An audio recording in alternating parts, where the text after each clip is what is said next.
Hold on. How did that go? Where did I get the filter going?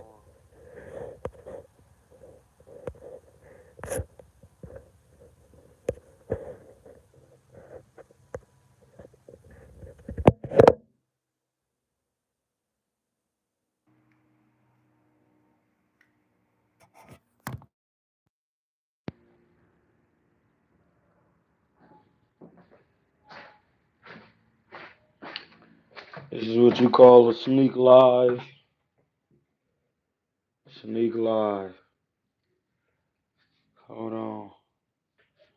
Gotta go on the internet. Alright, successfully exported.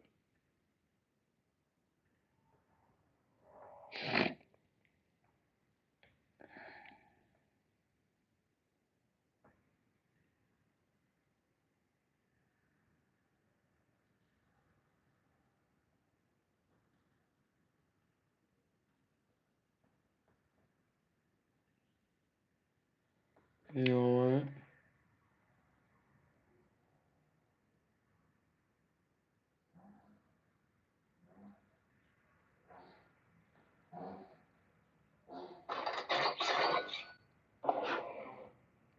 Good again. Good again. Good. That's what you gotta get good at. Double. Good job. Good. That's how you jab. Jab. Right there. Jab. Jab. Jab. 1, 2. 1, 2 slip. Double. Good. Guts. Good. Guts. Don't load up. You ain't gotta load up. You just right here. Pop. Pop. Pop.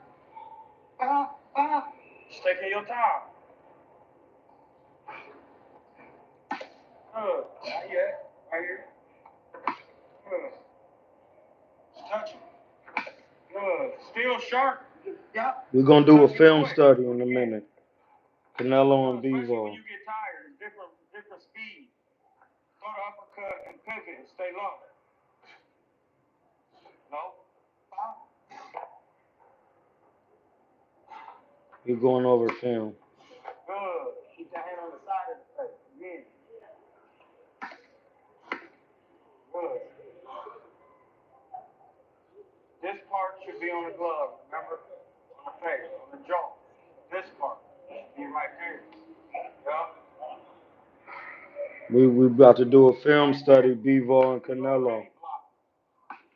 Good. Uppercut. Good. There you go. Again. That's it. That's a move, bro. Again. Good. That's what I want, nigga. Again. Good job. Again. Again. That's a move, boy. Again. That's an uppercut. See, it take a while. You know what I'm saying? Now that's how you really do it. You see how quick you just, yeah. Yeah, you hit somebody with that, they're gonna be hurt, they're not gonna see it. First we learned how to drop that, then throw. Now you just, yeah. That's what I want on the pivot. Take a little break. Took my little rope. Say again? Can you unscrew the bottom? Yeah. That's how you throw the uppy real quick. It just take time. And that right there is what you call the business.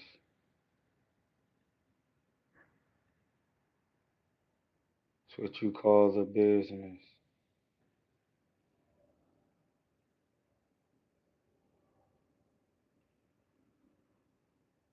That's what you call the business.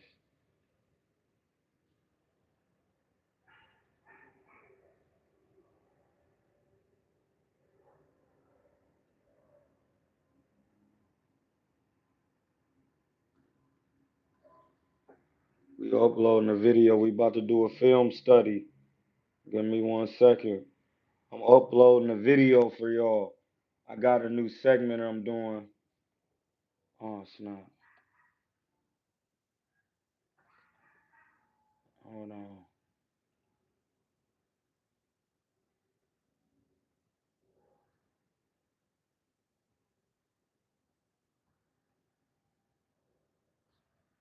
I'm uploading the video real quick.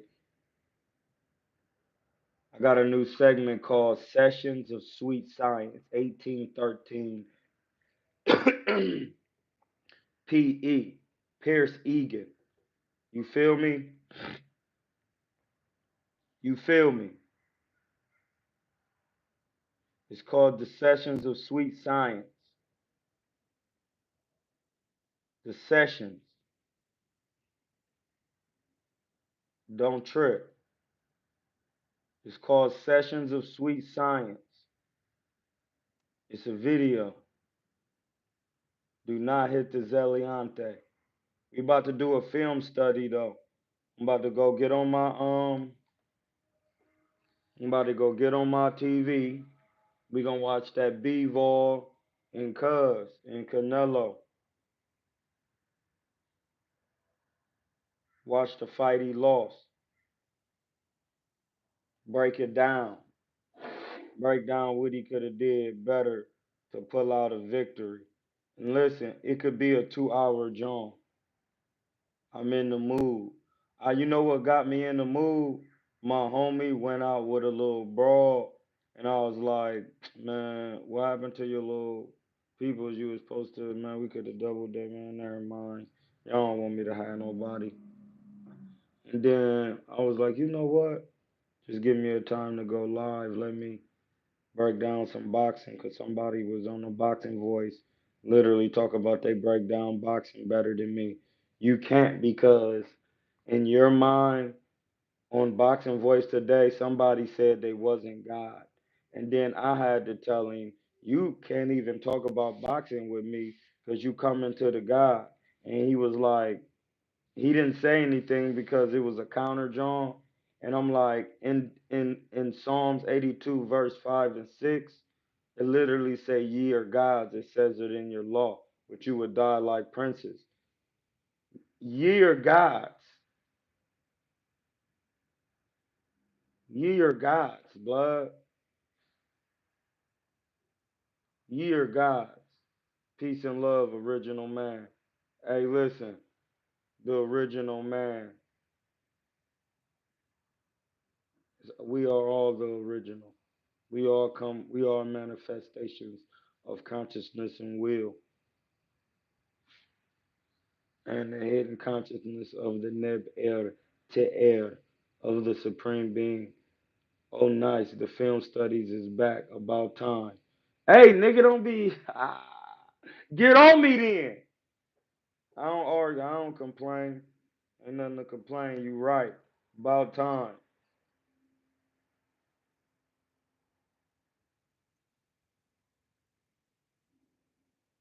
About time, blood. I'm uploading a video right now of the sessions of the sweet sessions of sweet science.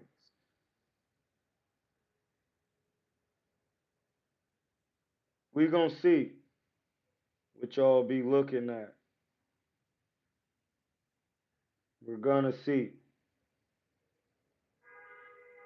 because y'all be saying y'all into this science.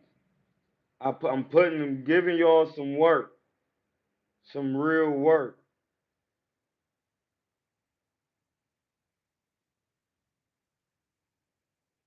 Somebody said Virgil Ortiz and Terrence Crawford just got confirmed. That's cap. That was a day ago. Nobody even talked about that.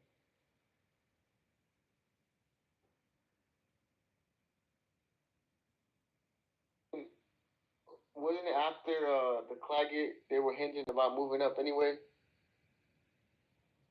So I want to see it, man. But will Bob let it happen if Turkey? Mhm. I ain't got time for that. We're doing film studies.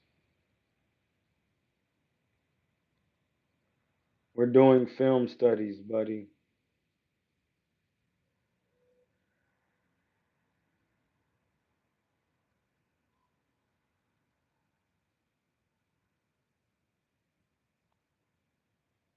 I gotta go to my John real quick.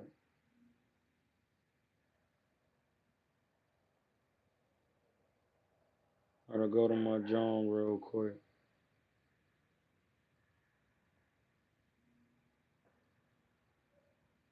Give me a second. Give me a second. Give me a second.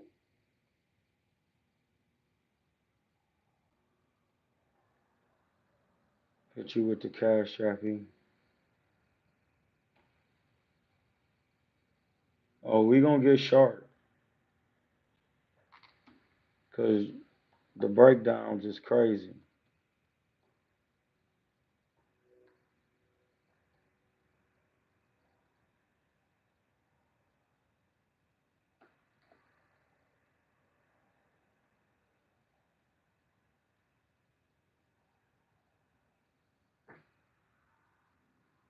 Cash Appy is pinned uppy. It's pinned. Alright. Let's head over to the television. Hold on. We back. Don't trip. We back. Do not trip. We are back. How's that volume?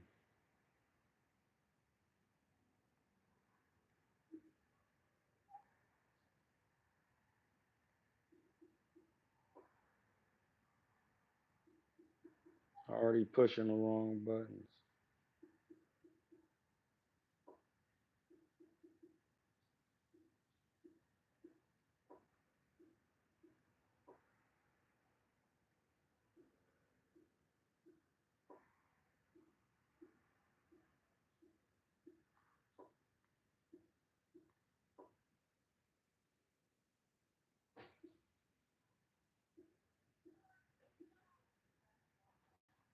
We gonna really get to it.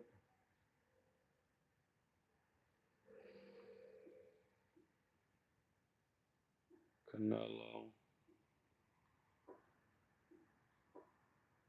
Why would I do that?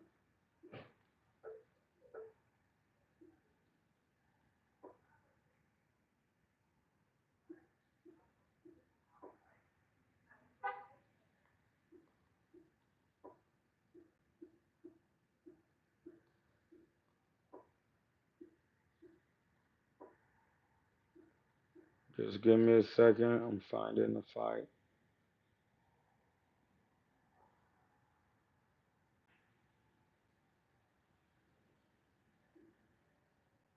Canelo and Bivol.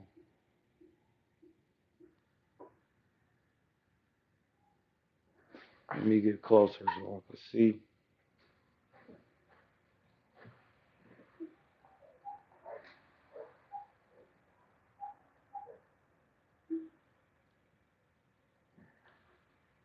Zero accounting software helped put me on the right path.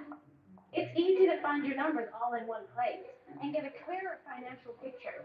So find the power in your numbers and open the right doors with Zero. Yeah, we about to get busy. As a returned single mom, I'm curious about Prop 33. 33 About to repeals get busy. 100 affordable housing Let me laws. know if y'all It can adds more hear. protection to renters, making it harder to find and afford. Good, good, good. We in here. Hit that cash happy. And we announce them at the end. Canelo Alvarez versus Dimitri Bivol. Surely Canelo was going to win and then maybe challenge himself and go up another weight class. Dimitri Bivol said, not quite yet. Put on an absolutely fantastic performance to inflict the first defeat on Canelo since 2013. What a masterclass from Bivol.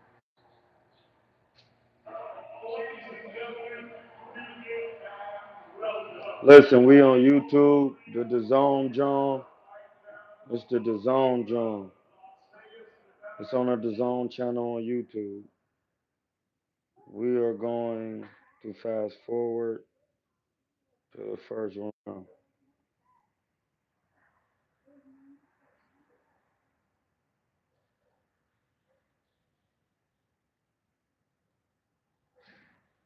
We're going straight to the first round.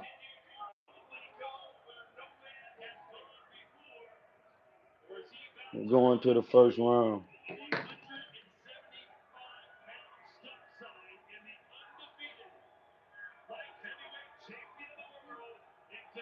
We on that. Let me get my charger. Hold on, they just did the first round.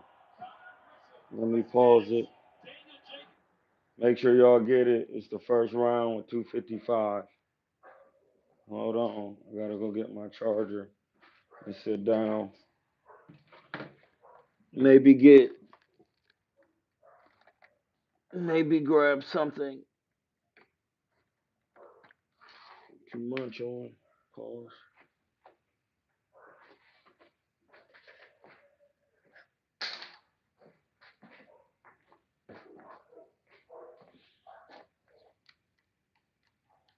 Hold on 1 second, my G's. I'm making sure my phone don't make a mistake and go out.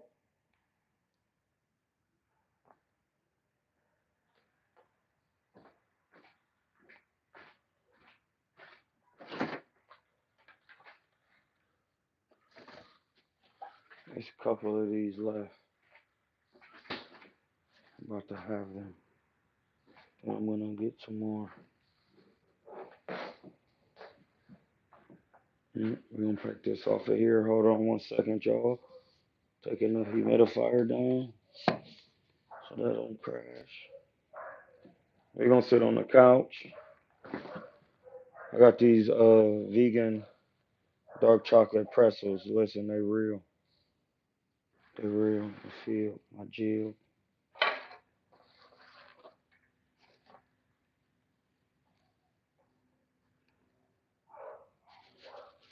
What is? Oh, that's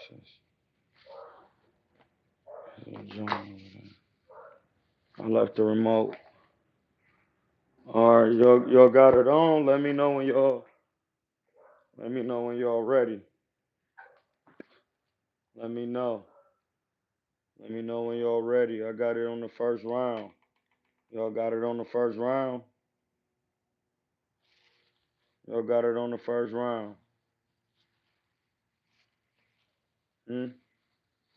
Y'all got it on the first.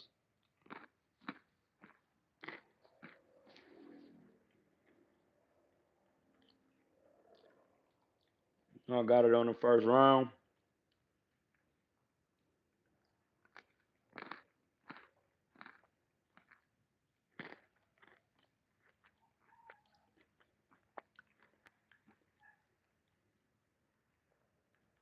We gonna give y'all about 2 minutes.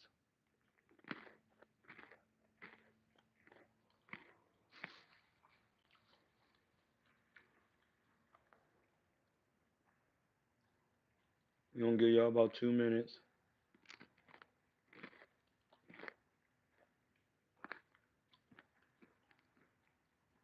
Make sure you got it on the first tee.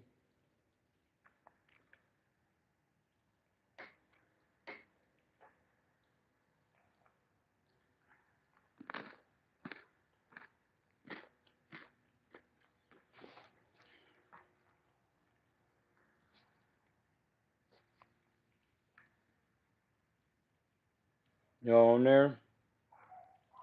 All right, we about to start it.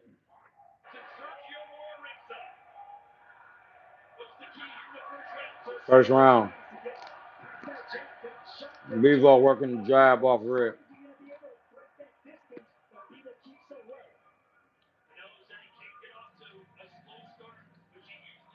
Bivol, Canelo come off rip, start throwing a double jab right hook.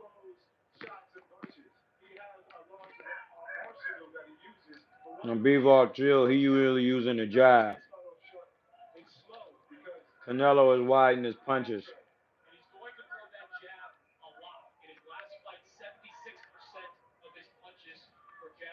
While Bivol be using the jab a lot. He putting them little shots together like little shots. Bivol is right now. Control Canelo with his front hand.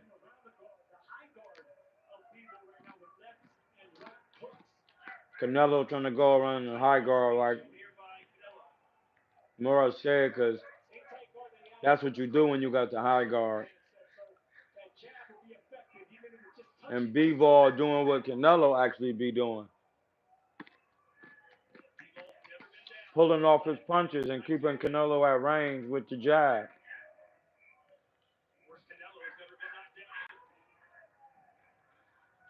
Canelo check hooking, throwing shots. Canelo throwing some Jones.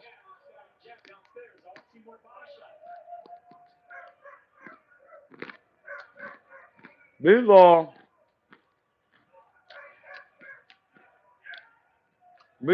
keeping him at bay with the jab.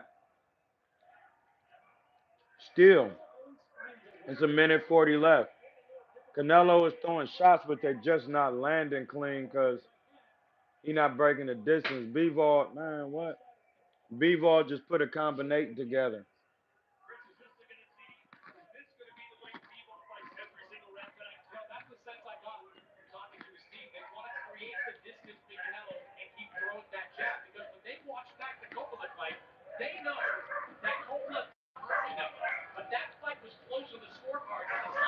He didn't. You see what they're saying? He didn't hurt. He didn't hurt Canelo. He didn't hurt Canelo. But the jab is what kept him at bay. So they're using Canelo. They're using Kovalev's tactics.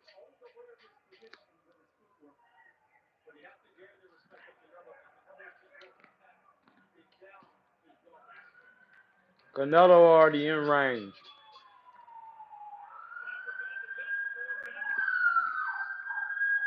Listen, Canelo was in range first round throwing hooks and uppercuts. And Bivol is blocking him. And he's blocking him pretty clean.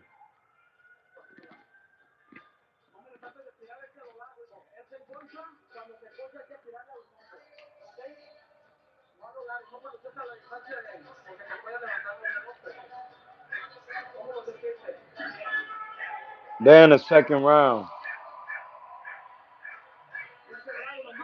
Man, Mike Tyson's wife is super bad.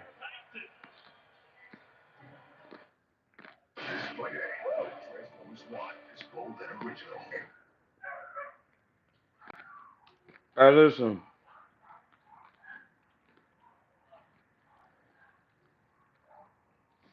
That first round, Bivol was doing what Canelo what Floyd be doing to people, controlling them with the front hand and the jab. You don't need to throw hard shots that early.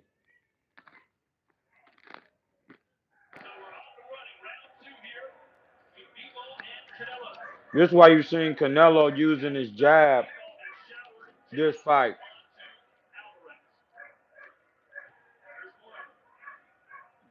Bivol really keeping Canelo back with the jab.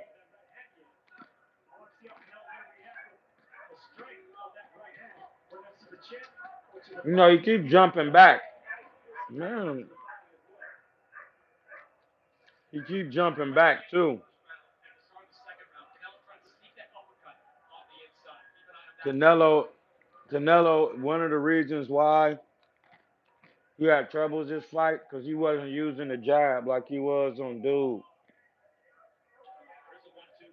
And Bivol was using more speed.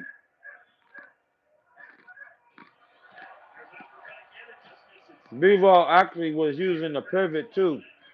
When Canelo come in, he would pivot, and he actually has decent defense.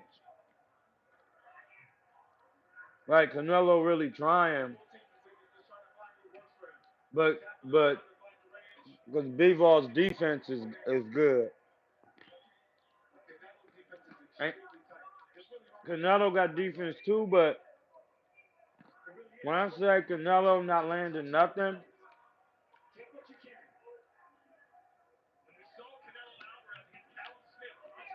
he's fast,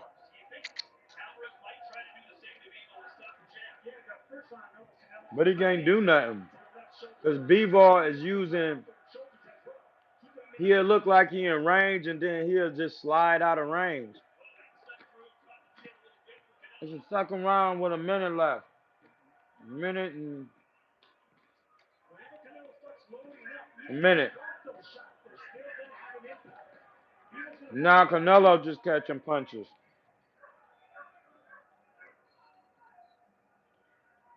Some of Bivol's punches are getting through, but it's a very high level fight, and they're trying to take their time.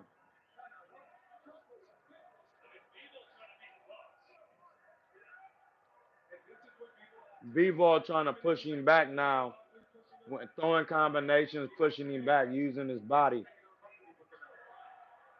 Bivol is, when he going back to the ropes, he really covering up. Canelo still not landing a lot of punches because Bivol keeping his hands up good. And he really controlling Canelo with the jab.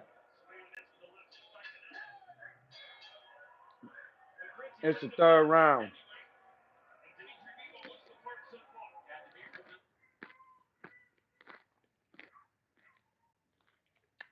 It's the third round.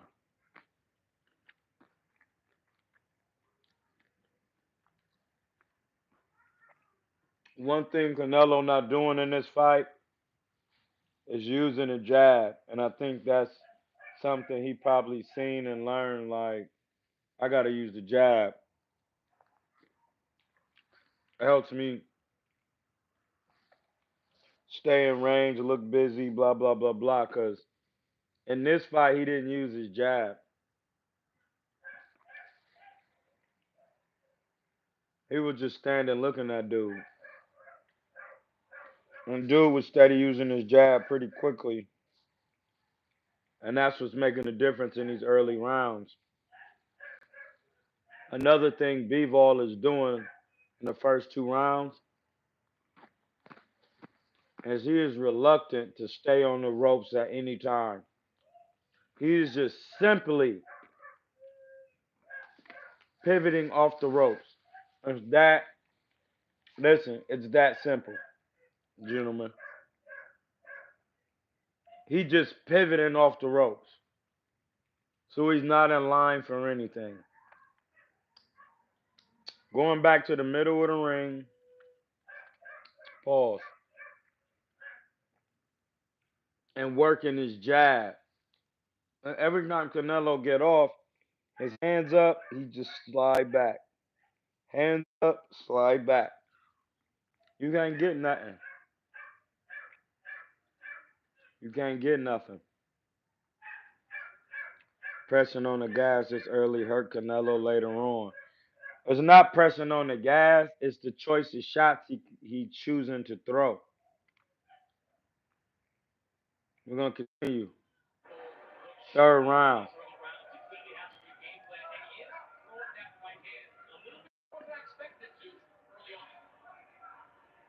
That's a good jump. If anything, he should have been trying to rip the body, but Bivol is know how to throw little light punches to and then put some little stuff in there. But Canelo just landed a nice uppercut. It's the third round. Hold on, let me rewind it.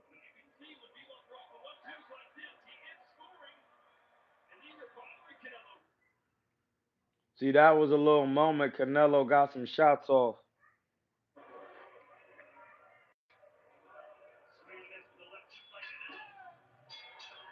I started the third round over real quick. You said turn it down? Oh yeah, you're right. You're right. Turn it down. My bad. Yeah, Canelo actually.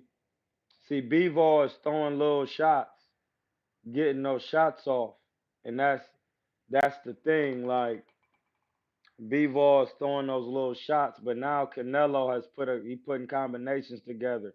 He coming with hooks and ups. He just hit Bivol with a up, and the Bivol coming back with shots, but Canelo is rolling them and pulling off of them. But certain things that are landing. Every time Canelo start trying to get his rhythm going, Bivol put a jab in there. And see, that's the thing. Bivol got good high guard defense, and he letting them Canelo beat on the body, and that's slowing Canelo down because that 75 body is a little heavier. Pause. Canelo actually stepping off of Bivol punches. Oh, that was hard. With a minute and 40 left, his defense was immaculate.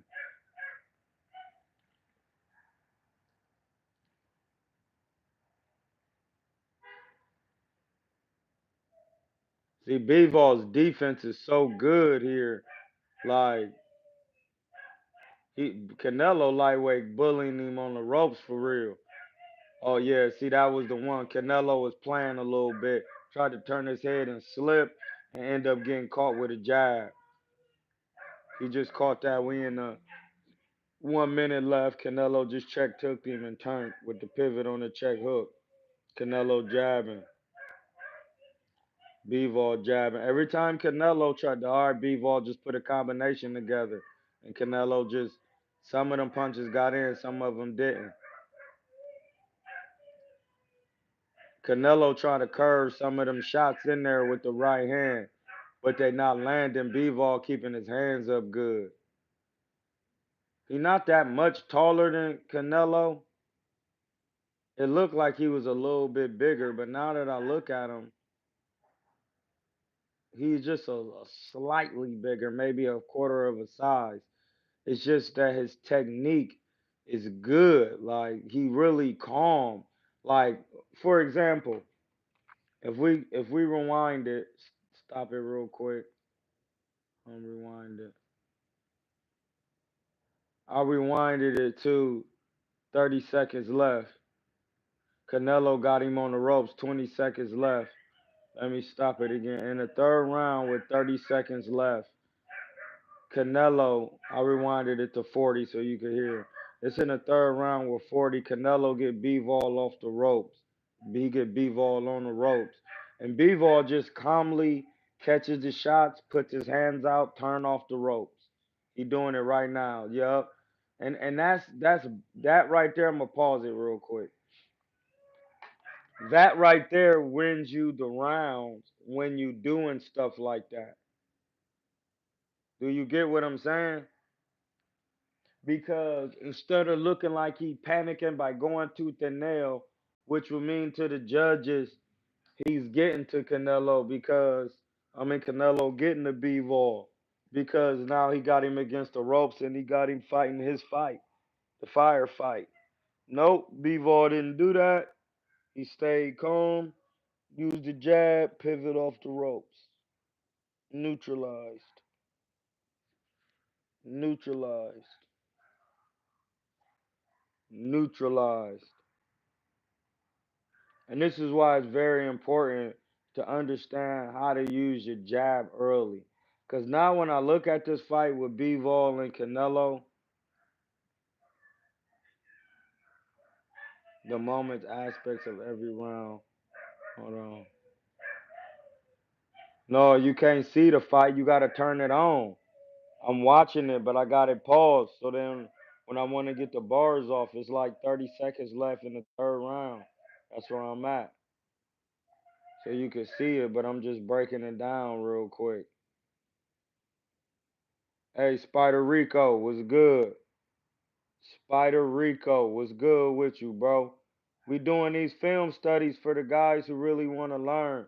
Hey, y'all, shout out to my man Spider Rico. He from the Boxing Voice, if I'm not mistaken, and he just fought. And his first amateur fight, he had a loss, but he gave his hardest. And what's the crazy thing about it is that, yeah, can't wait for that either, man, Gabe. The crazy thing about my man Spider Rico is he fought somebody they asked him to fight.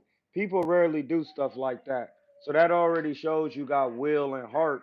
You know what I'm saying? Consciousness and will. That's what Allah means. The consciousness and will of the supreme being. And consciousness and will is what brings things into existence. You see what I'm saying? From what the supreme being put together. And then you got to understand that from an African perspective. So I'm saying that to say the reason why Canelo was having a problem with Bivol, because if you go to the school of boxing, in the first 4 rounds, in the first 6 rounds, you got to think they used to go 15 rounders. The first 4 to 6 rounds, your primary weapons are the jab, the hook, the uppercut, the hook to the body, and the jab to the stomach, the feint. So you basically using all front hand. Like whatever hand you jab with, you sticking the jab to the guts, to the head, sometimes trying to bust up the nose. Then you flicking it to the stomach and flicking it to try to blind them. Then you will flick it, then hook off of it and go to the guts with it. Then feint them. You still haven't through the brick hand. Hey, blood. Hey, you already know Spider Rico. We the hey, yeah, your gods. It says it in your law. Psalms 82 verse 6. Ye your gods, it says it in your law, but you would die like princes. See, I know all the scriptures. Once I know the terminology. Once I learned my African culture, the Kemite culture, I knew it was over. Film study time. Y'all, hey, listen, it's film study time, dog. We got to get on the film studies. We on film study, Bivol and Canelo. Get on the fight right now. I'm on the third round with like 30 seconds left. Hold on. It's like 10 left. I'm going to rewind it a little bit. Because this is where Bivol is controlling the round just off the jab alone and small combinations. Keeping Canelo at bay. And he blocking everything Canelo do, he catching it. Canelo tried to get it the uppercut hook off to the body, which is the well, let me pause it. The part where it's 30 seconds left in the third round and he jab and pivot off the ropes. Canelo tried to use the 6-7. And the 6 is the right uppercut, the 7 is the hook to the body. So if we going over the numbers, the jab is the 1, the hook on the 2 is the right hand, the 3 is the hook, the 4 is the right hook if you're a right hander. The uppercuts are 5 and 6, starting with the left and right hand, and then the body shots are 7 and 8, left and right. So all odd numbers are on the left hand, all even numbers are on the right hand, so that you can understand when I'm calling out numbers, you understand what I'm calling. So a 6 is an uppercut, and a 7 is a hook to the body. A right uppercut and a hook to the body. And when he tried to get that combination, did he work out on everybody with? Boom, boom, boom. He do it like this. Hold on, y'all. Yeah, I'm back. I'm back. Don't trip. He always this what he do.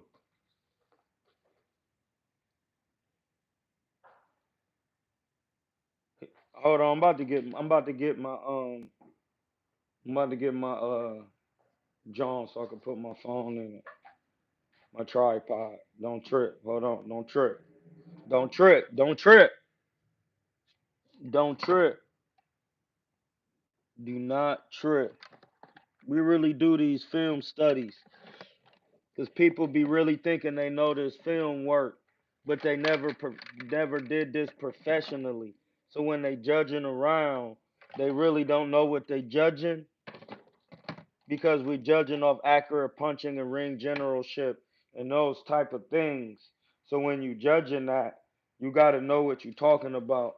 And right now, Bivol's defense is what's winning him the rounds against Canelo. It's really his defense because Canelo is throwing the punches. He's throwing some shots. Like he's throwing some shots, buddy. And then I'm gonna actually demonstrate it. So like I'm gonna demonstrate it. What I'm talking about with the John. Let me get my phone in here real quick. In the joint. Pause.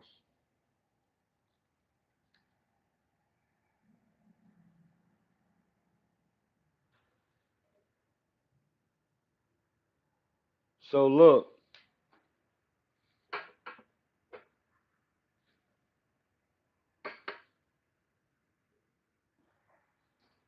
This nigga Kai got his clothes everywhere. We don't care. I got my towel. Always keep my towel here. Let me wipe off the mizzow. So look.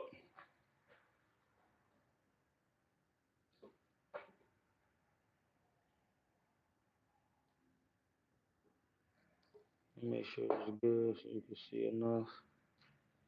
Just so you can see enough. Basically, when Canelo coming to him on the ropes and he throwing a combination from the right hand, which is boom, boom, and he tried to go boom and slide over and drop down to the hook. He was like, Bivol literally just was like, bang, pivot, jab. Listen, all he did. He was on the Bivol was on the ropes. He just was like, bang, pivoted off the ropes and jabbed him. That right there is why Canelo didn't have the ring generalship during that because of how he chose to respond to that, and he's already keeping him at bay. And every time Canelo let off a hook or something, Bivol keep his hands up good and just be like bang, bang. He's literally blocking all of the shots. He's like catching all of them on his gloves. I started it again. And now Bivol got him against the ropes, letting the shots off. Canelo slipping them, but you can't stay there. You got to pivot off. That's where Canelo should use the check hook. Bivol not landing nothing. It's the end of the third round, but you can't stay there. You can't stay there. And you know when Canelo start having trouble hitting you, he start trying to set a trap for you against the ropes. And that's what you're not gonna hit him, but it's gonna be harder for him to get off. You see what I'm saying? Like you're not gonna be able to do nothing. He catching everything. He catching everything. It's a break now before we go to the fourth round. It's a break. Chill out. Chill out. They breaking. Chill out. They breaking. I need some water. They showing where Canelo hit Bivol with an uppie. Then Bivol get off a little combination on the instant replay.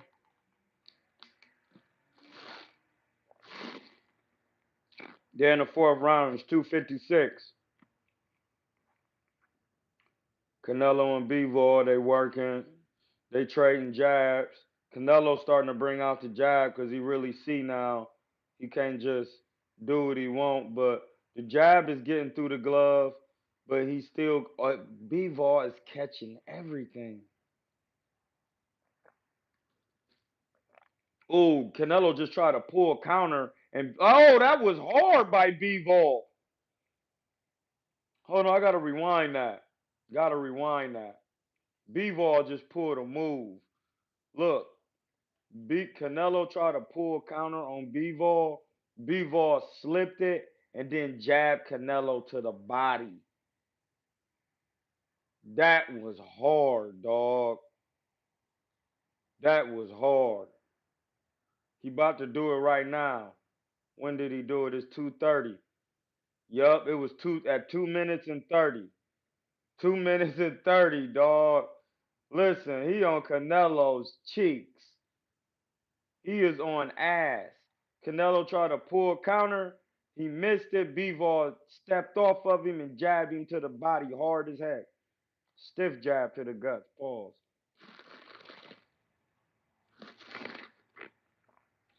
Yeah, Bivol catching all his punches. He can't really hit nothing Canelo with nothing clean.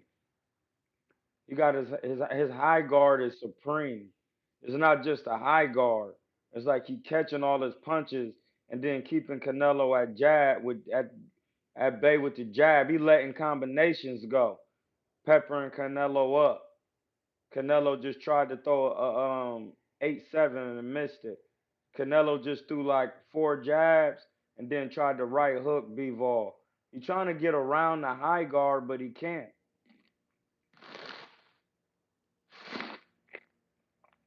Canelo just threw like a 3-4.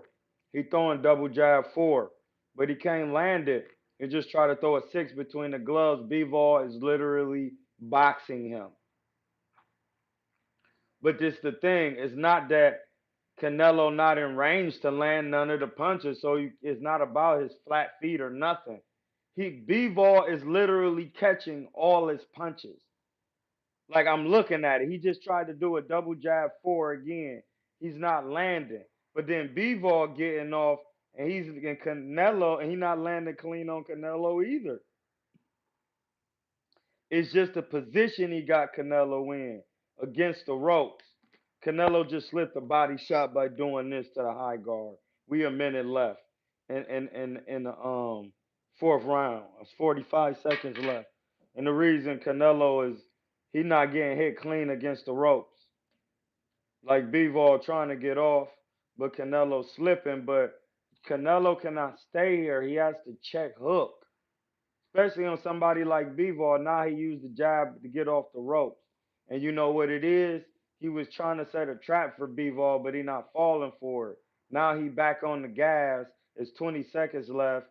And what Bivol is doing is he throwing combinations and then putting a stiff jab in between. That uppercut kind of got through the guard of Bivol. But once again, he just pivoted off the ropes, got back to the middle of the ring, and kept it in the middle of the ring. That's what's happening with Canelo and Bivol right now. That's why this fight is looking the way it's looking. Because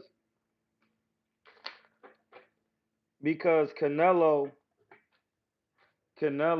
is literally went to a little ad. Canelo is literally can't get any shots off because Bivol keep his hands up. Even when he come around, he catching it around the glove.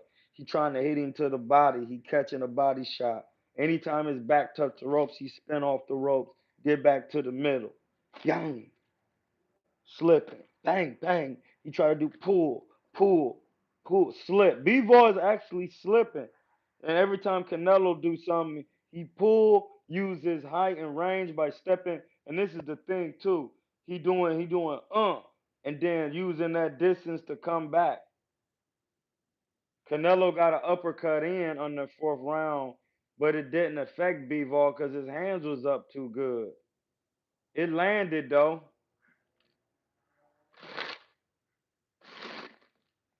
But Bivol could see it. All right, we back. They in the middle of the ring. Bivol came out with the hard stick, with the snappy stick. Canelo not using the stick again. He using it. If he used his stick more, blood, and slip the shots and get on his boxing, and you see that, I know what he got to do with Bivol, but it's gonna be hard because I'm watching it right now. But listen, Bivol throwing some shit. Oh, hey, hold on. I gotta rewind that. Bivol throwing. Bivol is throwing the science. Do you hear me? Do you hear me? My gentlemen, Bivol is throwing the science. Hold on, let me pause this. Let me rewind it and show you what Bivol, tell you the combination Bivol just threw. Let me rewind it real quick. Hold on. I gotta go get the thug stool chair. Oh shit. See that would have made me angry. Let me get the thug stool chair, John. Hold on. Cause Bivol, we in the fifth or the sixth round. Hold on, I'm about to tell you. I'm about to tell you because Canelo is trying to pull moves, but Bivol really has the science. He really got the science. Let me show you. He's doing it. Hold on. It's the fifth round with 2:45 left. Bivol sticking the jab. Canelo trying to come and feint and stick the jab. Bivol throw a double jab. Then he hook off the jab, then jab to the body and throw a 1-2. That's what he do. See, did that right there, blood? That's boxing. Canelo start going like this, coming to Bivol going jab, and then fainting him like that. We in the fifth round. He jab, fainting him like that. Then he jab again. Bivol like, oh no, he trying to get me to back straight up. Jab, double jab, hook off the jab, jab to the body, 1-2. Like, man, you not getting off, bro. I'm throwing pieces. He literally threw a 1-1-3 jab to the body, 1-2. No, bro, like that's real work. That's why he beat Cuz. He actually pulling moves, keeping his hands up good, circling. He fainting him now, fainting him hard. Canelo fainting him back with the hook. We're in the fifth round, 2 minutes left, 2:10. Canelo tried the 1-1-4 again. See, Canelo should be just primarily using the jab to come forward. That'll freeze Bivol up and helping. I'm going to pause it real quick.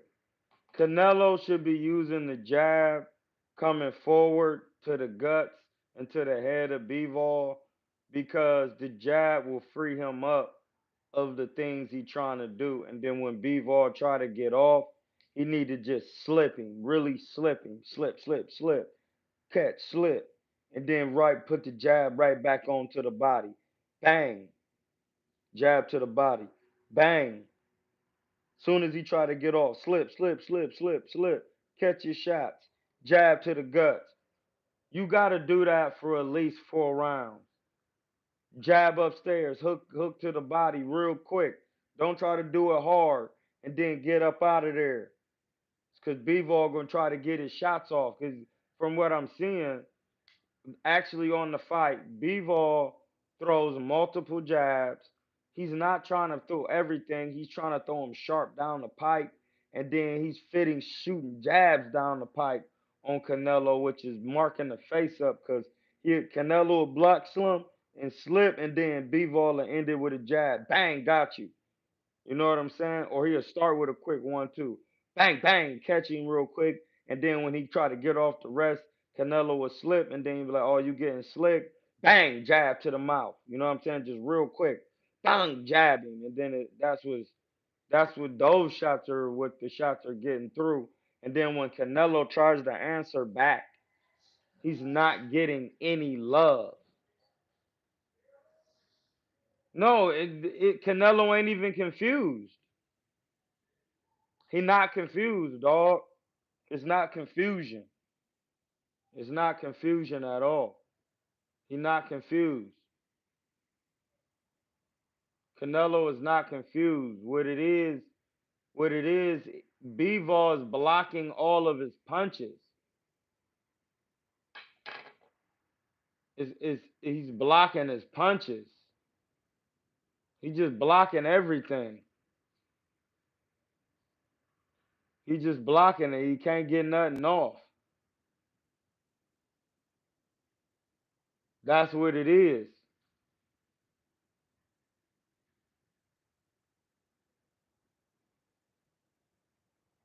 It's not even Bivol was laying down. He was just using pivots and regular boxing. And he seen how Kovalev almost won because the jab. Right here, you got to have a jab, a certain type of jab. Then you got to be quick. You can't be slow. You can't be looking to try to hurt the man because he too slick for that. You got to just touch him up, amateur style, get on your bike. When not on your bike, but just be boxing, staying in range. When he trying to get off, slide back, box, stay in range. When he do get momentum to get you going backwards, you pivot off the ropes, dog. It's that simple. You pivot off the ropes. But you gotta have defense. You gotta have defense. His defense, Bivol's defense, and he got head movement. I'm watching it. He's mixing up the defense. He's not just using a high guard like this. He moving with it, And then sometimes he'll slip a shot and pull back and go and thing and roll under. He not just staying there. He changing levels, changing ranges. He's doing all of that.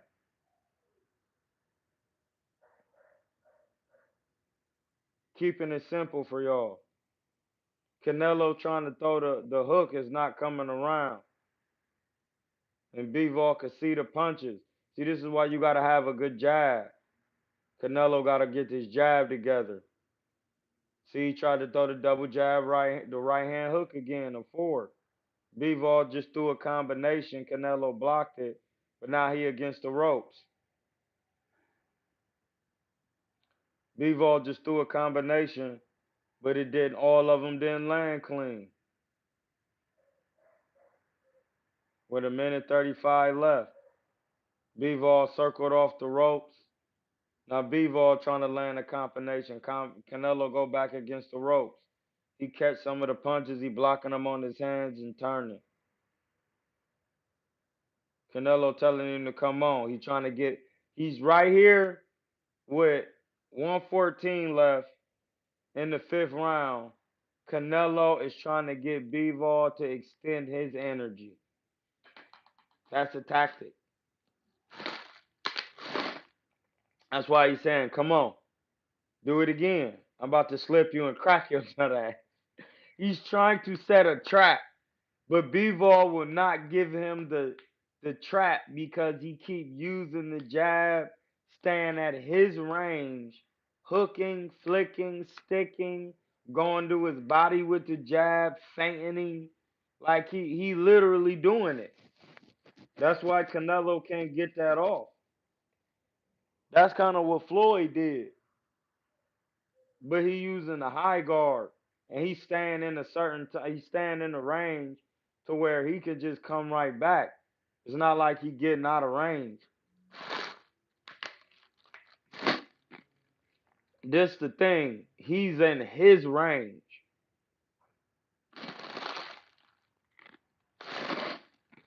He's in his range.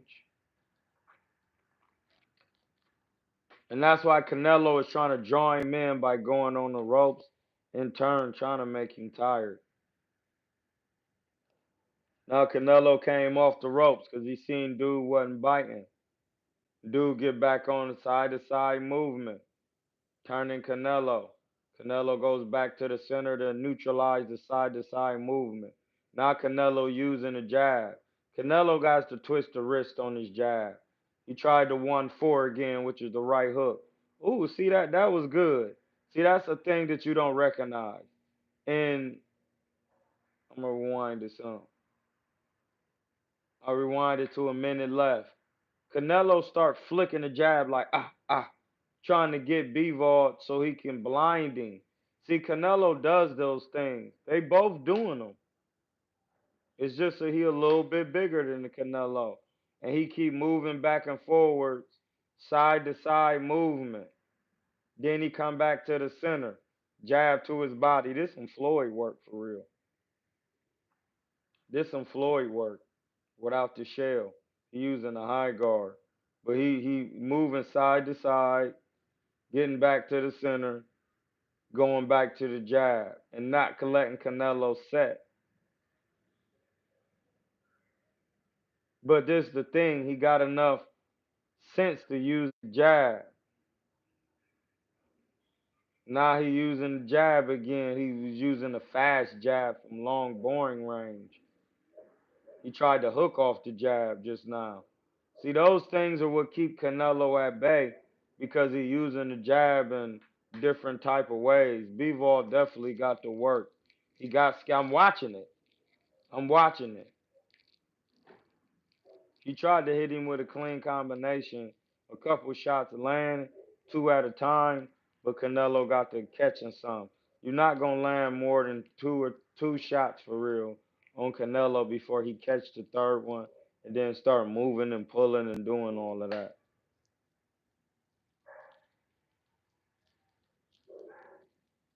And if Bivol would have really been landing them clean, them can get you hurt throwing that many punches clean like that. So they showing the instant replay. Canelo catching, and that's what he doing. He fitting the jab in there. That was 2 shots. He caught the third one, deflecting it. That wasn't clean. Now he turning them. See, he don't get hit with clean combinations. All of that wasn't clean. Out of all the punches he threw, he really only got off 2 clean.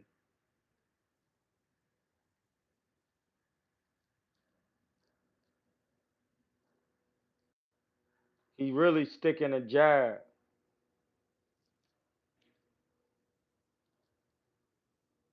The only thing I don't like Bivol, but it's hard for you to notice, the way he hold his back foot. Don't be always to the side. And that's the thing. I'm watching it right on the 6th round. He's beating Canelo to the punch in the middle of the ring. Just to keep it simple for you to understand. I rewinded it to the 6th round, 2 minutes and 50 seconds. Canelo trying to hook off the jab. Now Canelo moving his head now and using the jab. Like Canelo really got to pull out his boxing. It's the 6th round and he's seeing now. And he's trying to use the flicker jab. Dude giving him movement. Now dude on the Bivol on the jab. Canelo throwing the double jab right hand, but Bivol circling out at a range where he can't get it off clean. Canelo is in range, but he moving his head. Bivol just hit him with a 1-2. Canelo pulled off the one. He tried to hit him with a 1-2-1. Now Bivol against the ropes. He catching all the punches. That's just the thing. He just catching them on his gloves, all in the high guard. No matter what he try, he just catching them, Jones. He just caught the uppercut. He all over. Bivol is just constantly catching punches and calmly just moving off the ropes, letting them kind of fall short but catching them. Then just peppering him up with the jab, turning him. He actually told Canelo just try something vicious. What was that? Hold on. I rewinded it to 1 minute and 54 in the 6th because Canelo just tried to he tried to just counter a certain move that was crazy. I'm looking at it. Hold on. Oh, he tried to check hooking. He tried to check hook Bivol off the right hand. Oh my God, that's crazy. That means he understands the Russian style. Hey, listen, he understands the Russian style because Bivol is jabbing, circling. Soon as Bivol throw the right hand, Canelo tries to counter him with the check hook. He did that on Kovalev. You know what? He should have. This is where would have got Bivol with that move. If Canelo would have been using his jab and then Bivol threw the right hand, he would have been able to check hooking. The hook wouldn't been meant to hurt him. It would have been meant to get his attention so that he'll stop throwing the right hand, and then you put the right hand with it. So when Bivol throw his right hand, he check hook off of it and then throw his right hand, and that way Bivol have to be worried about that, and that'll put him on the defensive off throwing the right hand because not a lot of people get countered with a check hook off a right hand. That's what I'm saying. I could tell that move was different because I'm like, hey, what? I'm like, oh, he threw the right. He tried to counter him off the right hand. Like he bugging. He's bugging.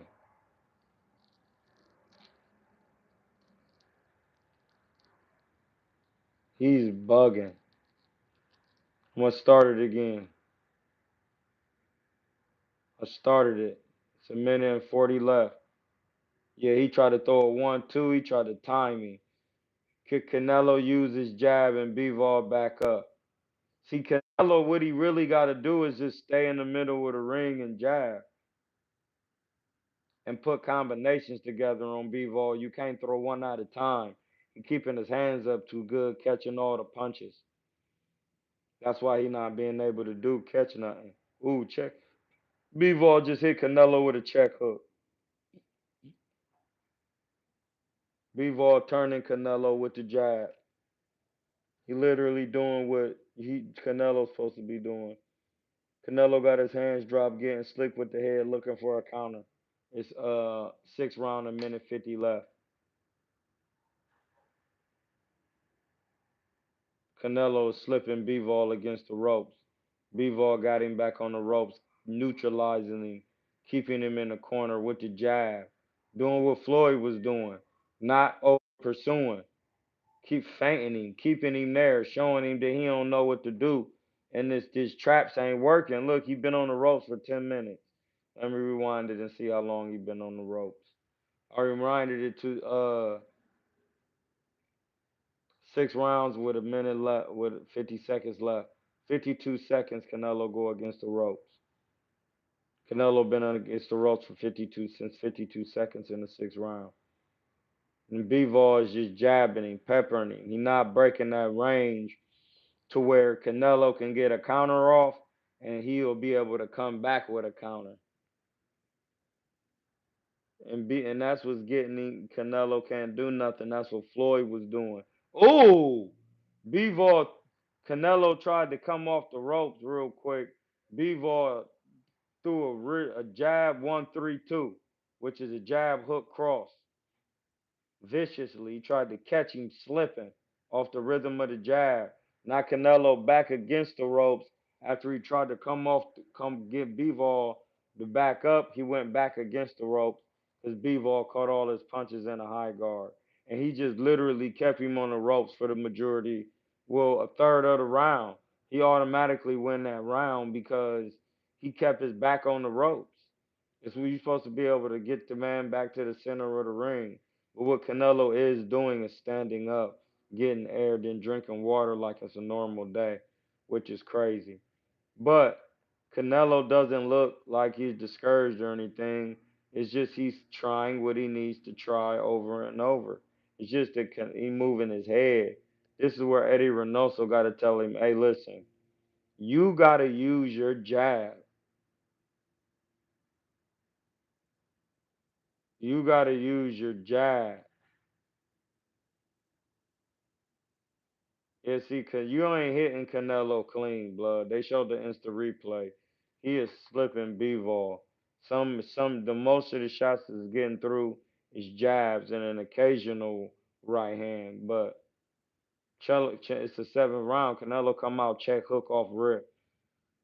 He gets nothing. Bivol goes straight to kicking a jab on his ass. Canelo tried to kick the jab. Bivol turn him, come back with the double jab. Canelo go back against the ropes. And that's the thing, the jab.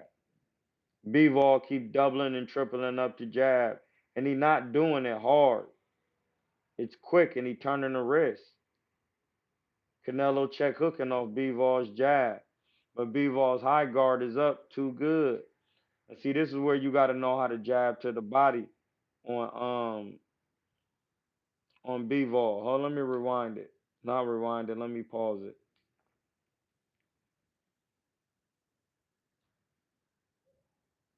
It's 7 minutes. No, it's the 7th round, 2:10 left. That's where I'm at. This is the thing.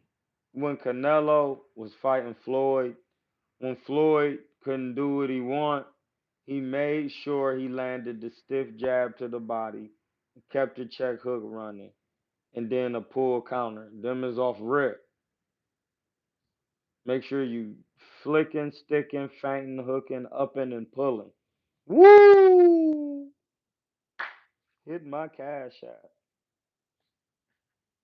See, Canelo not doing that. He not flicking, sticking, feinting, hooking, upping, pulling. He not doing it enough. He pulling, he check hooking, he not jabbing enough.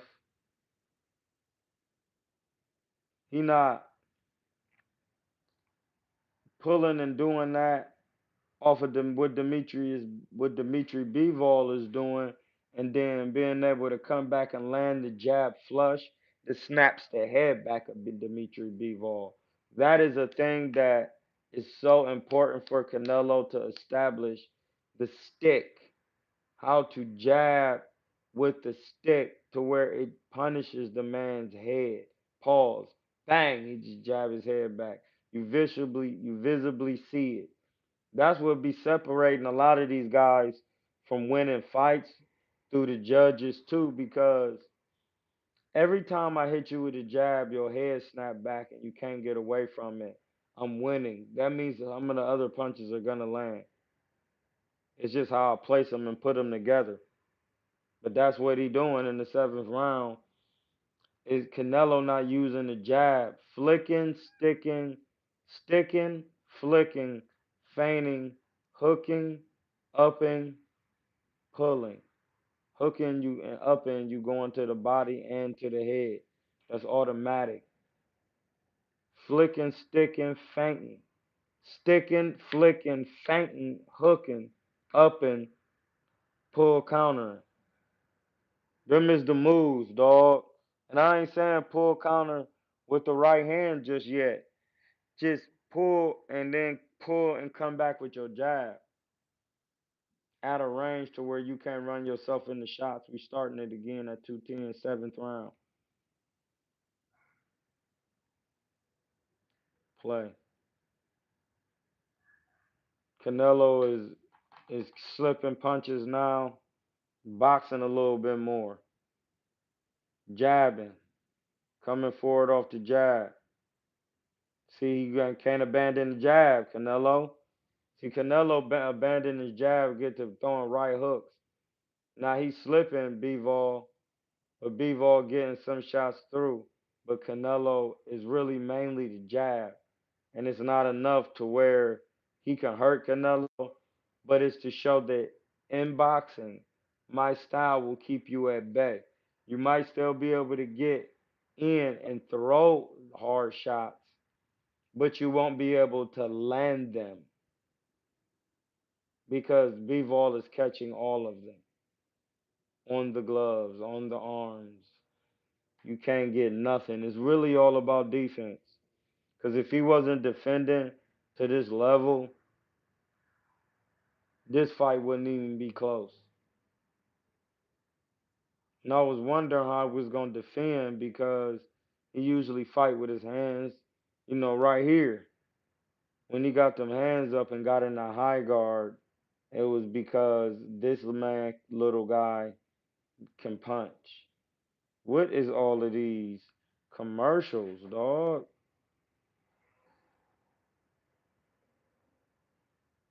Yeah, so Bivol is working again. Got Canelo against the ropes. Canelo come off the ropes.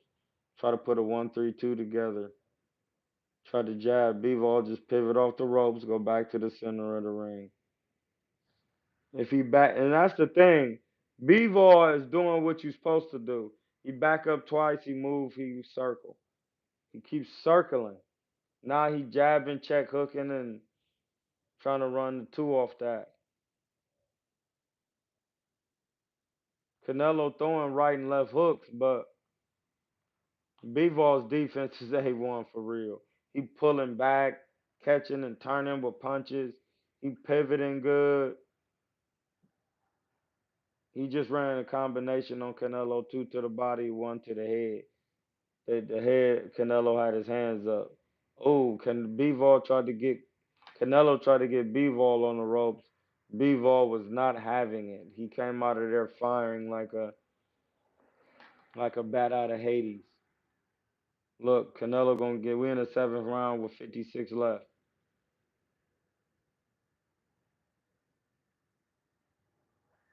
Yeah, see, Bivol not giving him a chance to come back with nothing. He had him against the ropes. He tried to get a combination off. Bivol start throwing his Jones. He's trying to uppercut again on Bivol.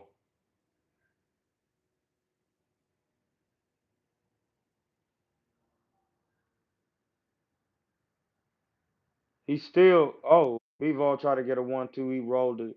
He pulled off the 3. We 7 minutes left.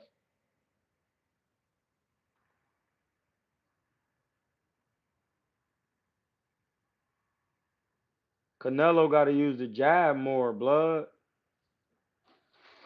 He not using the jab enough.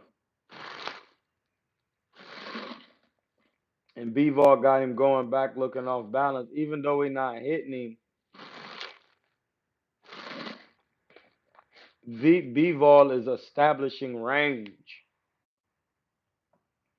That right there is why Canelo having problems. He establishing range because Canelo refuses, my G's. He is refusing to use the jab. He refusing to use it. Hold on, I had to get some chips and salsa. It's too late to be eating the whole meal. I had to get some chips and salsa real quick.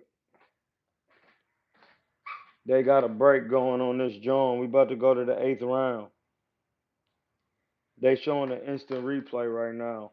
I'm stopping for a brief intermission. Sometimes I'll be getting kind of dozy. The weed be letting you know.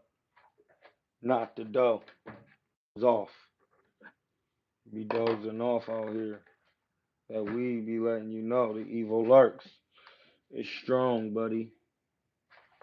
Couple pulls, you done. A couple pulls and you're done. What we're gonna do is just have a little chips. A little chips and a little pico. With a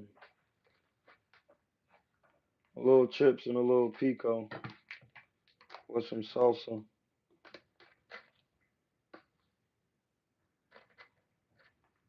You know what I'm saying? And then we're gonna continue to watch the fight. Quick intermission. If you need to roll up, get something going. I'm keeping it simple.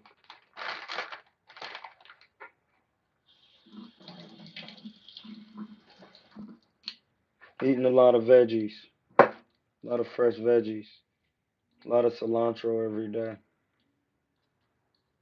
A lot of making my own pico de gallo.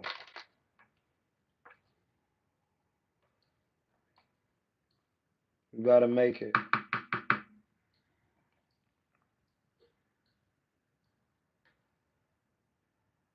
You gotta make your own pico.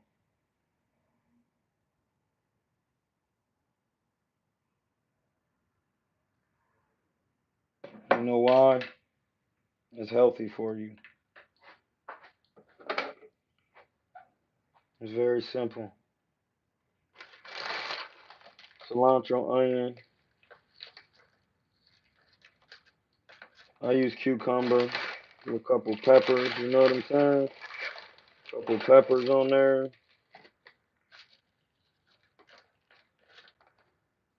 Couple peppers.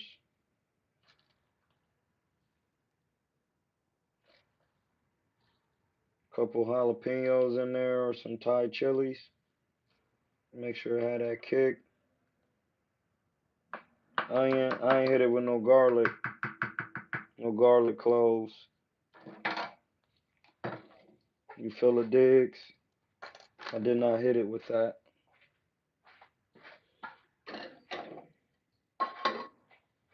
I did not hit it with that.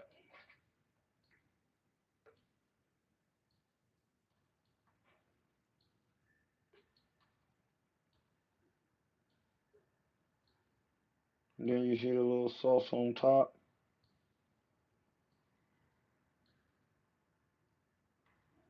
It got a decent little spice kick to it.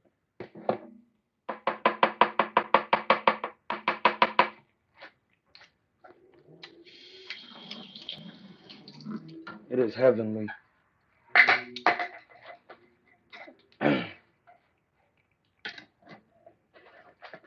Gotta have this the the last meal of the day. It's not even a real meal, just a little snacker doodle.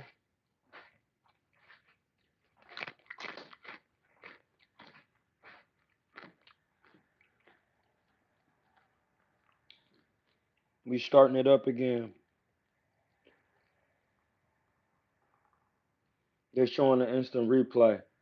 Canelo hit Bivol's arm. As soon as he tried to get that off, Bivol came with a combination on his behind.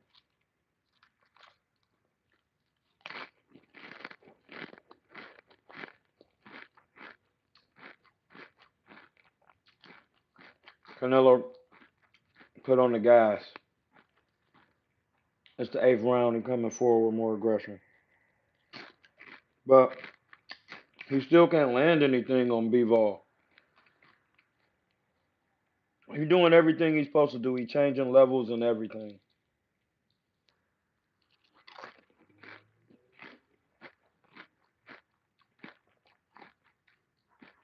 Bivol throwing combinations. Canelo slipping them,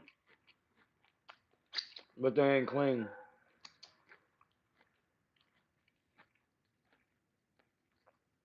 They're not clean, accurate punches.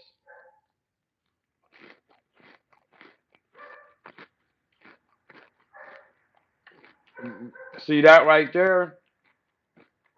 Okay, it was 2 minutes left in the eighth round. Canelo landed a clean 1-2. Bivol throwing combinations. Canelo slipping them, but he back on the ropes.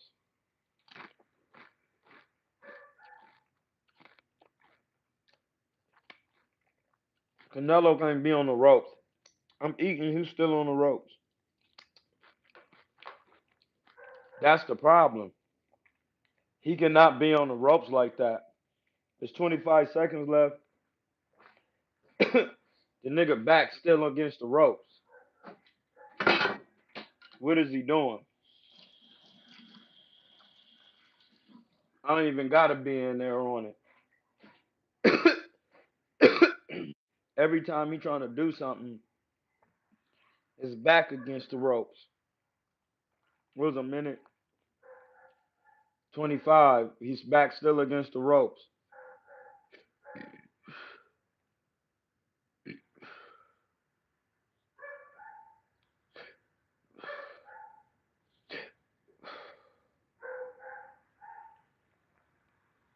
Canelo throwing some sharp shots, but Bivol catching them.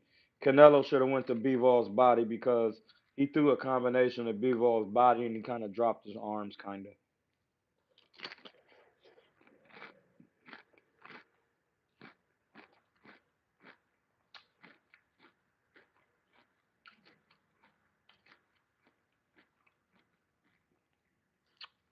Canelo had a hard time this round because Bivol didn't give him the play.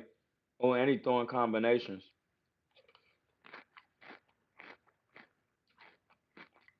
Bivol answering back with flurries. He landed a 8-7 to the body, missed a hook upstairs, and he threw it quick.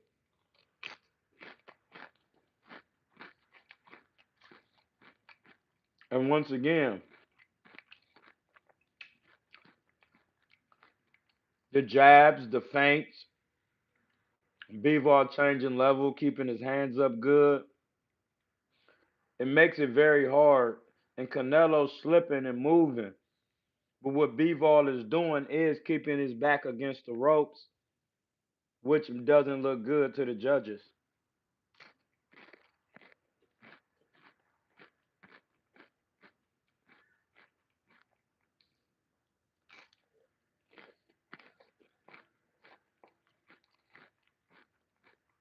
It don't look good.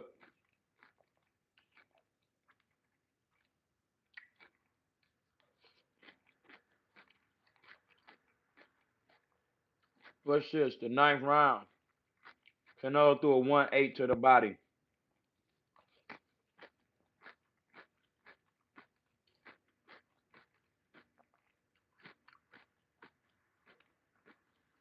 It's just the same thing. Bivol circling, keeping his hands up good, and then stealing little shots on Canelo. Just a little shot.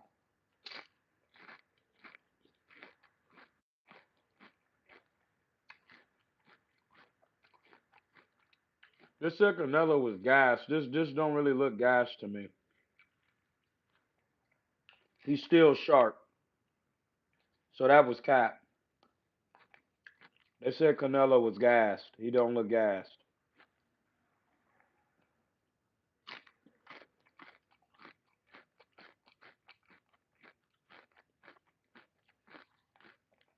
He don't look gassed.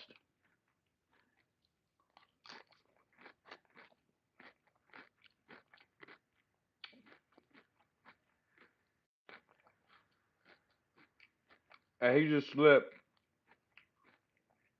Oh my gosh. Hold on. He back against the ropes, but he is slipping everything.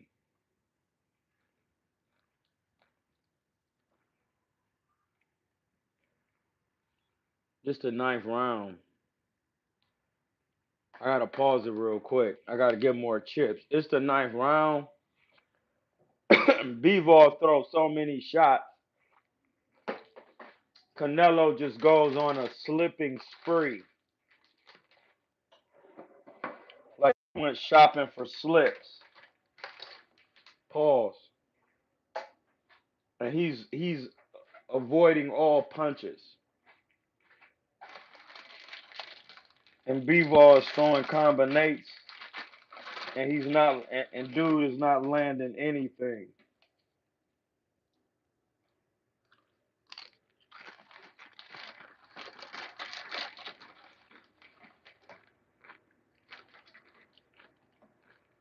He's not landing nothing.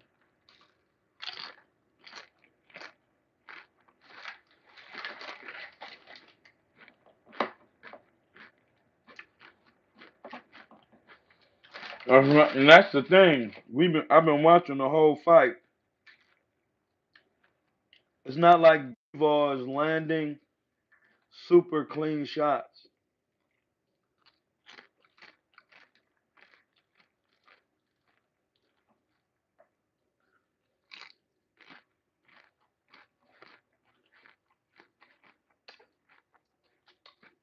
Why are you out here? Hold on. Get upstairs. You know it. The dog got out. Hold on. Get up there.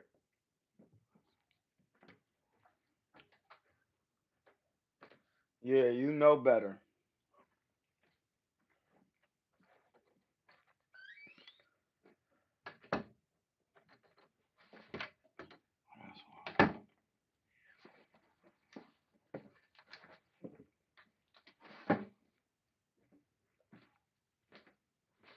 My bad. The dog got out.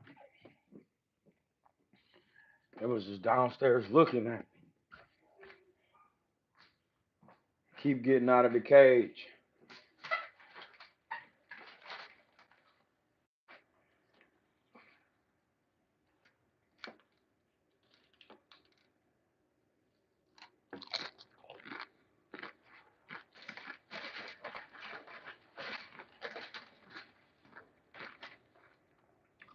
We're just taking a brief intermission. We got a couple more rounds left.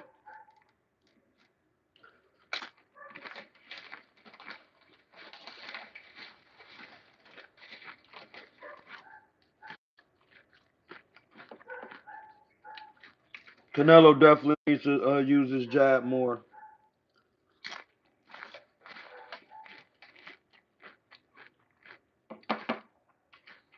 Bivol was kicking his jab too much. And that was getting Canelo.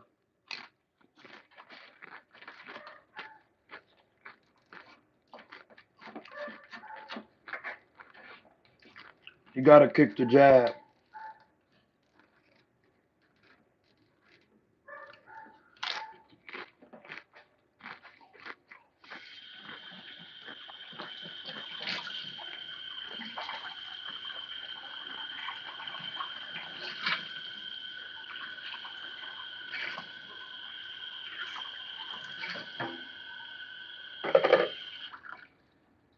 Hold on, we about to get back to it. Give me a break.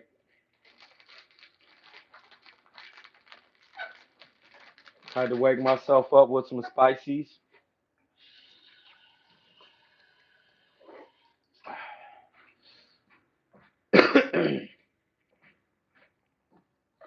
Had to wake myself up with some spicy. About 10 left in here. We in the ninth round. We in the ninthie. Gotta put the water in the refrigerator, freezer. Let that get brewed up real quick.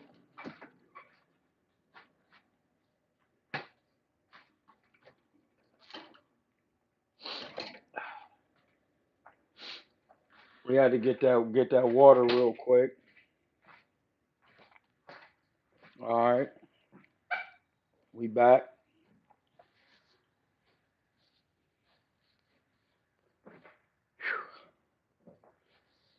Had to get a quick intermission. We back 9 seconds. 9 rounds.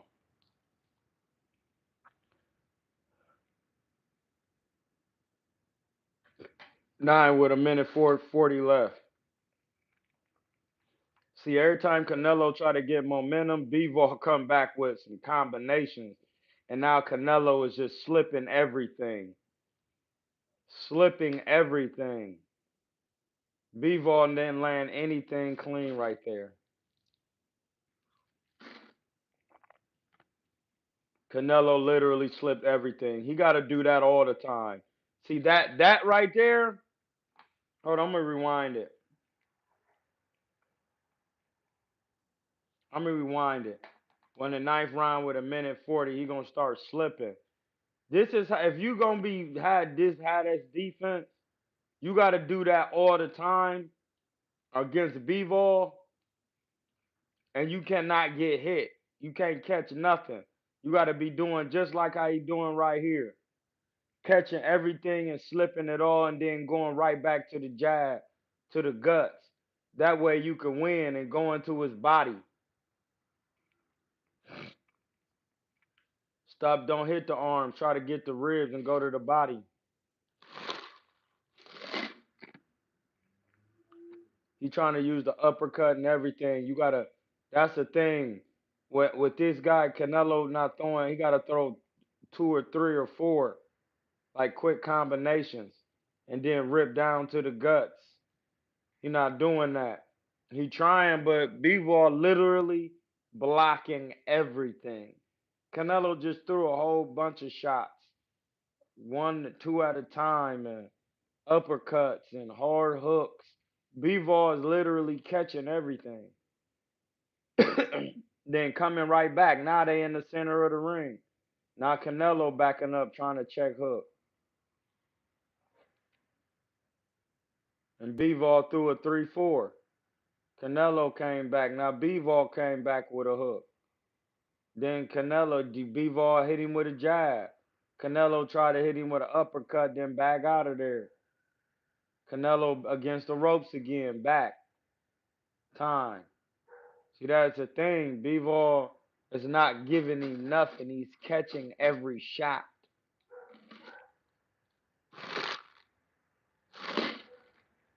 Bivol a little tired. Bivol a little tired. But Canelo, this the thing. Bivol is doing good only because, listen, if you don't keep your hands up with Canelo, you are going to bed, boy. That's the Saul, Mr. Alvarez. You should keep your hands up. Because if you don't, his Canelo will knock you out. Saul is the one who do all the business for Canelo. He doing good, but Bivol is really was keeping Bivol good. It's his flurries of punches, the positioning he keep Canelo in. Ooh, good body shot. That's what Canelo got to do too. He got to throw 2 quick ones to the head and rip him to the body. But Bivol is Bivol is hard, blood. I'm sorry. Bivol hard. He jabbing and upping off the jab, flicking the jab. We in the 10th round. He flicking the jab still in range, in medium range, hooking off of it, tripling and doubling and upping off of it, feinting, turning, changing, throwing a little right hand in there, threw a 3-6, came back with combinations. In range though. And then coming back with sharp shots. Canelo definitely had to slip that. It was a sharp jab. Yeah, see, this Canelo like this. Even though he lost, Canelo liked this fight because he really got to work. He really got to work. Canelo really has to work this one. I'm not saying he liked to lose, but this fight made him think. See, now he trying to come back now. Canelo throwing shots.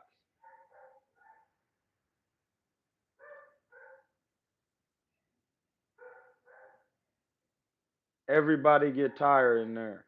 So when you hear Canelo be gas, everybody get gas. Yeah, see now Bivol, Canelo threw a 1-8.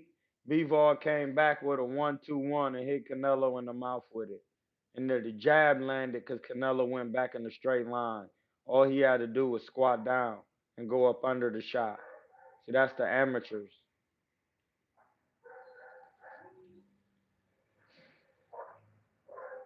Canelo's back against the ropes again because Bivol keep using the jab. And that's the thing. You have to be willing to use the jab too, Canelo. Is back against the ropes, he's slipping shots. Bivol don't have to land nothing crazy. All he got to do is keep him there, touching him. Canelo not doing nothing. He can't find nothing. He's back still against the ropes.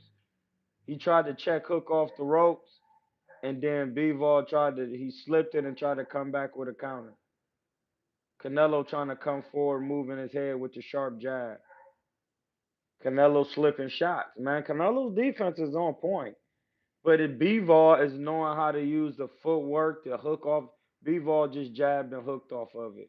See that those are the things that keep Canelo at bay. He hooking and jabbing now. He hooked first, then jabbed, then threw a combination. Canelo on his feet, floating, moving backwards.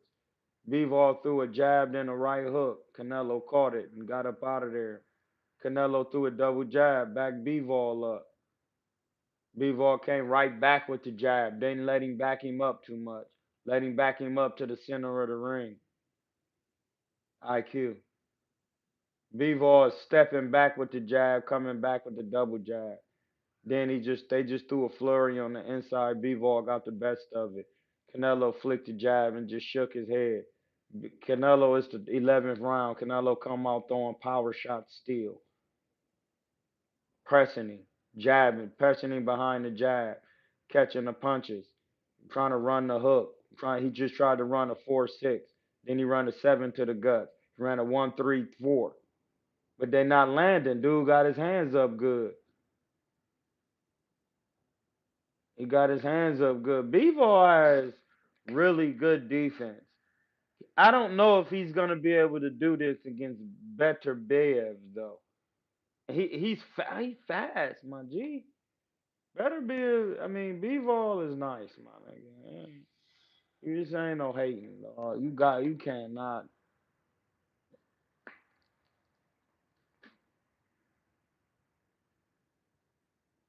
Hold on. Let me see what y'all talk about real quick. I gotta rewind it a little bit because Bivol is throwing combinations like he's fast.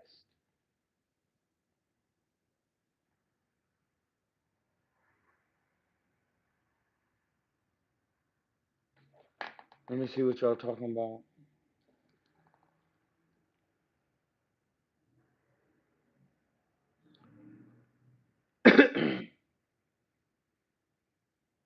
Hey, blood. I knew I heard that low.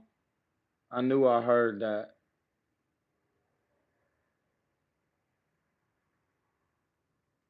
No, this is the thing. He has to learn how to land the jab.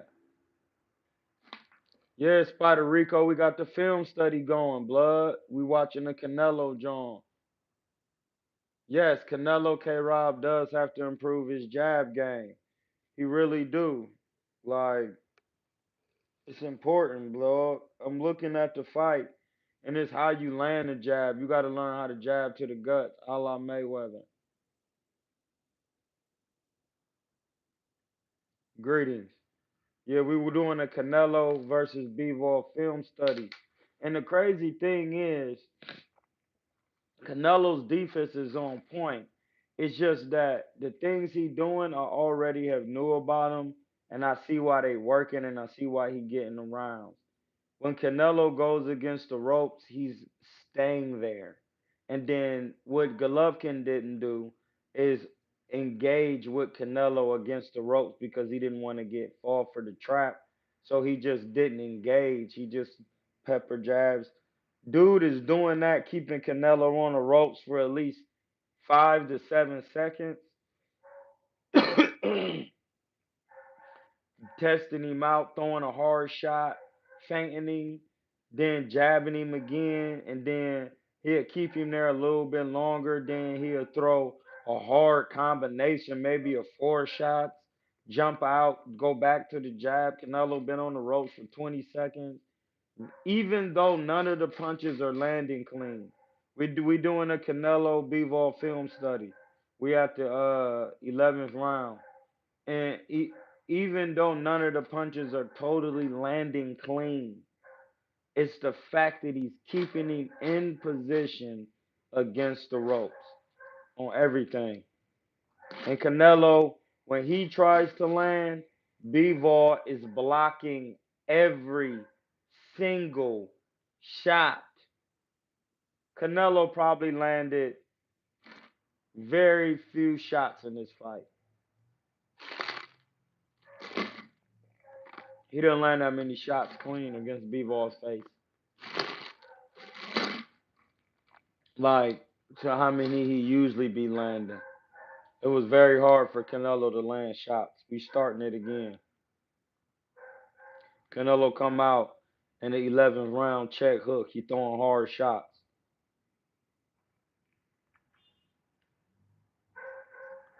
Canelo come checking off the hook.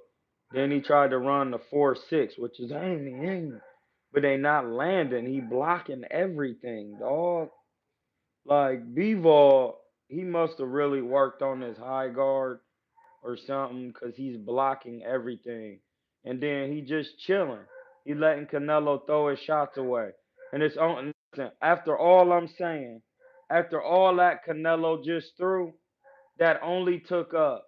It's a 3 minute round and only 40. What? It's 2:25 left.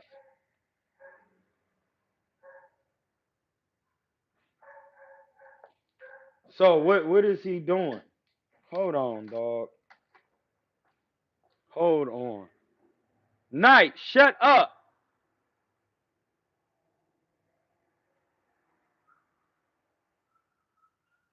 Dog keep barking, dog.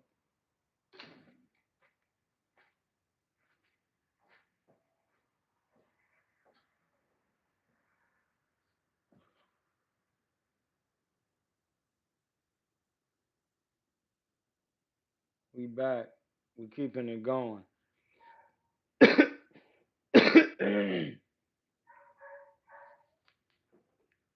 See, that's why I gotta go to this window and open it. Gotta go to this window and open it. That's what it is. Hold on, y'all.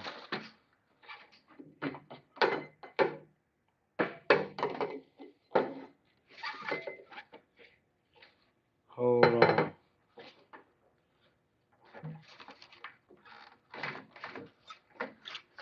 Knight, shut up. Be quiet.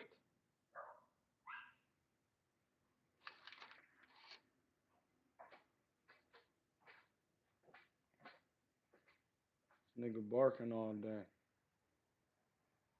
All right, we back.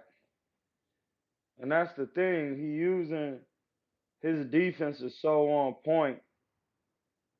Look, he going back in a straight line, but his hands is up so good. Canelo can't get any shots off, and he jumping back so far is neutralizing Canelo's momentum. That's what I'm saying. Canelo really got to learn how to use the jab. It's making it hard for him. He can't land nothing clean for real. Bivol has landed enough jabs, and jabs will bust your face up over a 12-round fight. Canelo was slipping and dipping, but he still ain't landing clean though. He can't land clean on Bivol. Canelo going straight back, slipping and turning, but these shots ain't landing. They in the inside, and Bivol catching and countering, backing Canelo out of the inside. Every time he do it, Canelo just picked him up. It's 1 minute left. Canelo is on the inside. They chilling on the inside, and every time Canelo get off some shots, Bivol come with a counter and it back Canelo out of there. Them shots they landed. Some of them shots landed. Canelo's defense and knowing how to turn and slip shots, it's crazy, dog. But his back against the ropes. See, he tried to get out that time. Bivol put him in a headlock, and then Canelo hit his hip for keeping him there, restricting his air. That's what Canelo got to do. See, Canelo need to know how to get it. He know how to do it, but he not doing it enough. He got to get his. He got to. Canelo got to get over there, double up on that left hook to the body and turn. You can't stay in front of Bivol. You got to turn him. Canelo stand in front of him, even though he moving his head. When he get in the inside, he got to go to the body and turn. Bang, bang, turning. He got to go to the body, pivot, throw the right hand. He has to turn. He not doing that. And it's the last round, the 12th round. He's still throwing hard shots. It's not that he gassed. It's dude Canelo's Bivol's defense is so crazy. He Bivol's D is on point. See, Canelo got hit with a jab right there.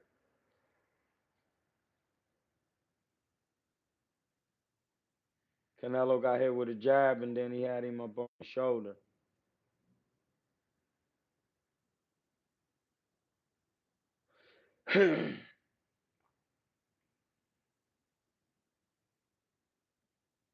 So now it's the 12th round. Canelo coming out, throwing hard shots. Once again, Bivol is literally just catching them.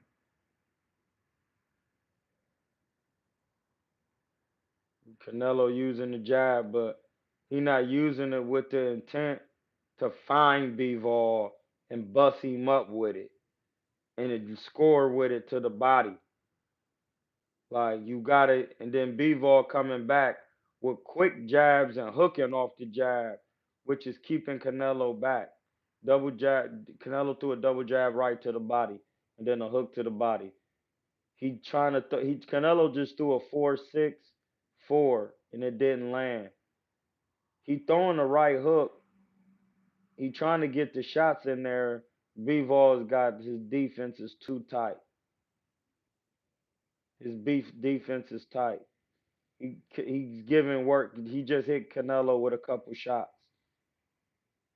They wasn't clean because Canelo was kind of rolling with him.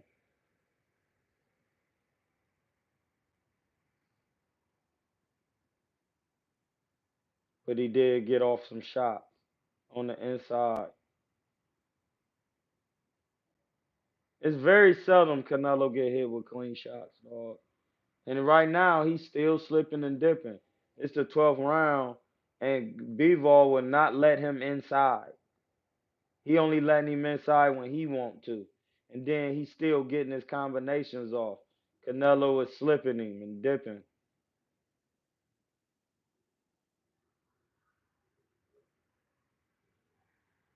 He keeping him at range now. Bivol is with the jab. Now Canelo's back against the ropes. Canelo try to come in. Bivol keeping him back with peppers. Flicking the jab, throwing 1, 2, 3, flicking the jab. Canelo tried to bring him in, but Bivol not biting. He's still running the jab and the hook off of it. And that's the thing. Every time Canelo try to come forward, Bivol throw a combination. Canelo slip it, but then he has to start over again because Bivol move.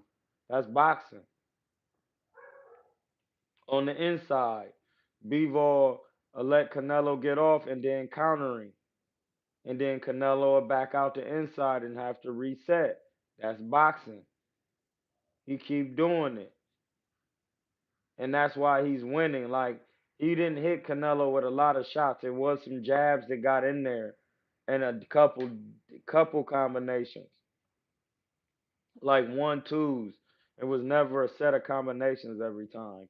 The thing with Canelo was every aspect of boxing he tried, Bivol made him reset and kept his back against the ropes. Kept his back against the ropes. And look, Bivol's face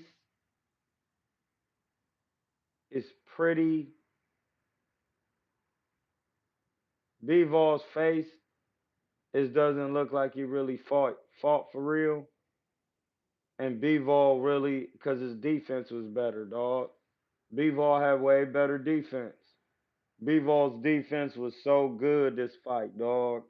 He really kept his hands up, slipped, dipped, pulled, worked the jab, bang, bang, hooked off of it, uppercut, nice and tight uppy, bang. And he wasn't trying to force it in there. He was just slipping, getting it off in there.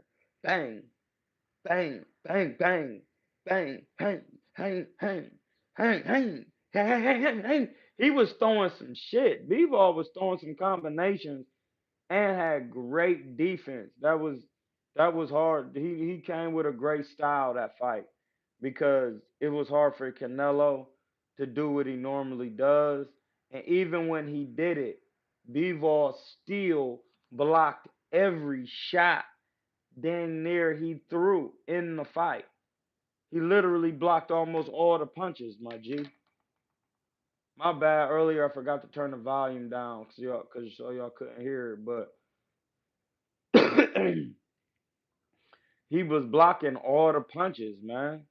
That's what really made it hard for cousin Canelo. He couldn't land a shot on Bivol, and then Bivol was keeping Canelo in certain positions in the ring to show ring generalship.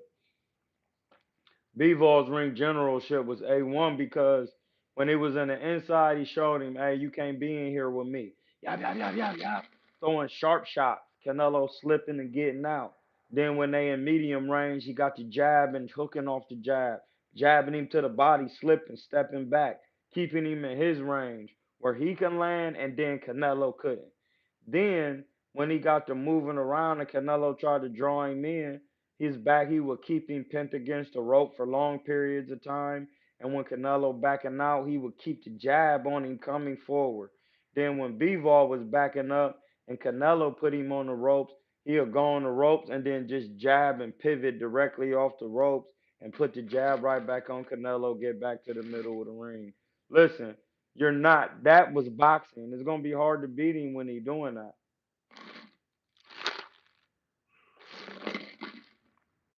It's gonna be hard to beat him when he's doing that because he Bivol is really controlling him every aspect of the game, and all because Bivol used more jabs and they said it at the beginning of the fight. He threw 60 something more jabs or something like. Listen, blood. Using the jab in a certain way, Bivol was flicking it, yum, yum, touching him with it, yum, yum, yum, yum, yum, yum, yum, yum. See that takes. It's hard to throw that four jabs, three jabs if you're not working them. You got to really work that jab, dog. You got to really work it. Canelo never improved his garlic butter, his jab garlic. Only never took from Floyd is the feints in him. Crawford or Bivol better fight. Hey, blood, Bivol.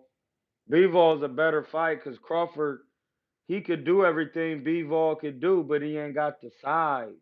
So when Canelo be ripping them shots to your body, it's not gonna be the same. Bivol's bigger.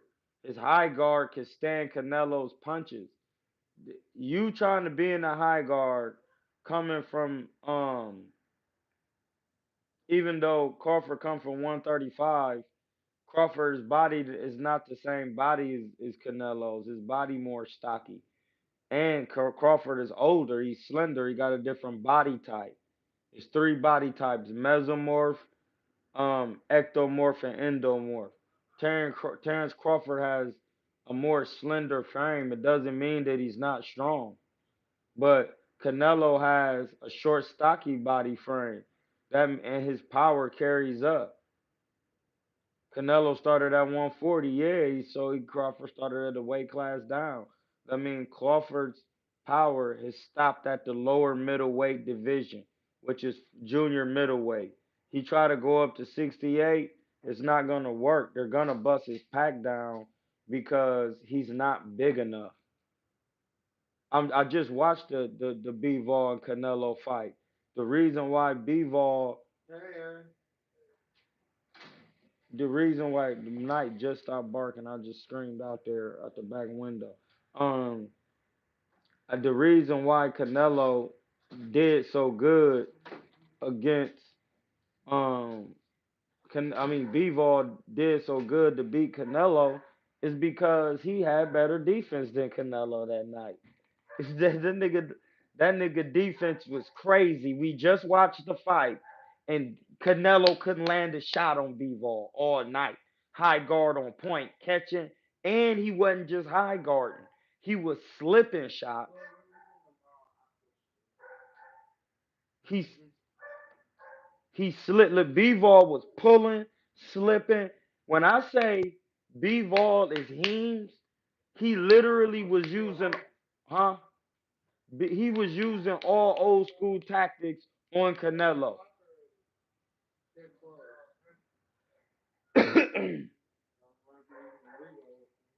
Bivol was using old school abilities on Canelo that fight.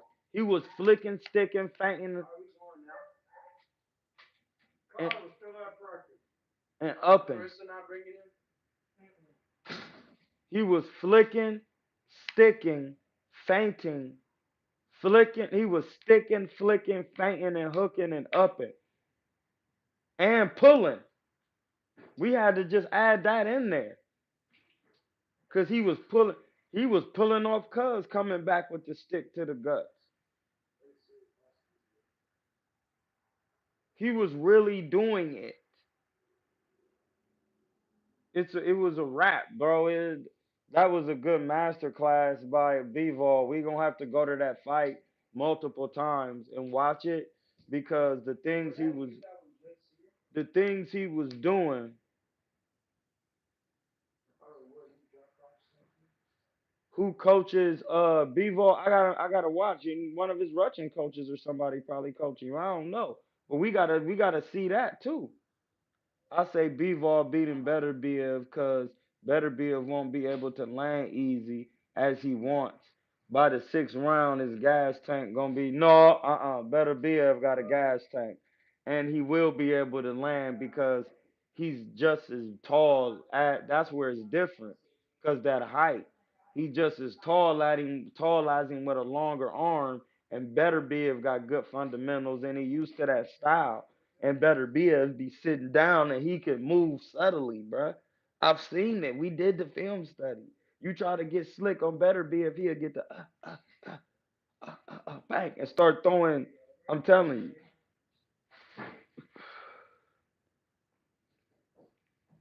And I'm not saying he gonna lose against him.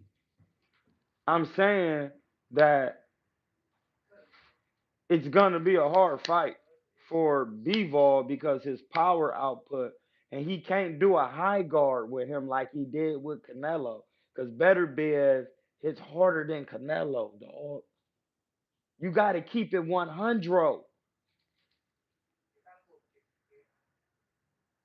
That's what I'm saying. It's gonna be you. We gotta see it though. I gotta see it.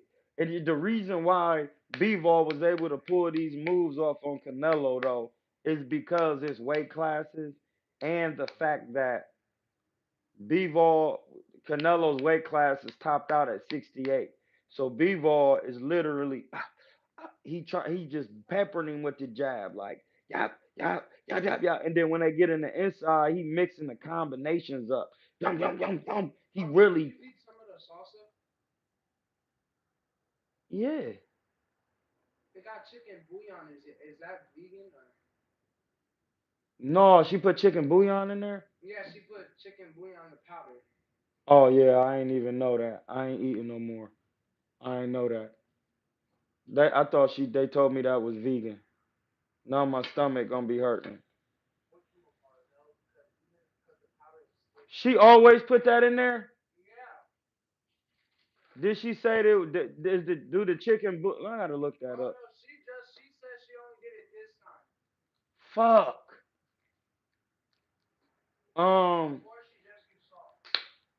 what the chicken bouillon? Oh, I gotta look up and see what. Ask her what's in that. Is it any chicken? What's in chicken bouillon powder? Yeah.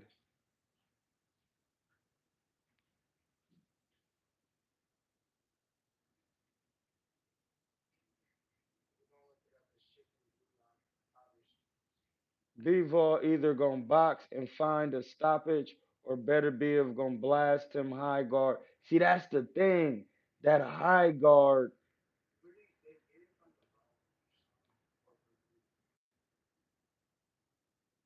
bone. The thing is gonna be hard because Bivol gonna be moving, and Better be gonna be coming to him, and Better be used to coming to you. And if you don't have no power,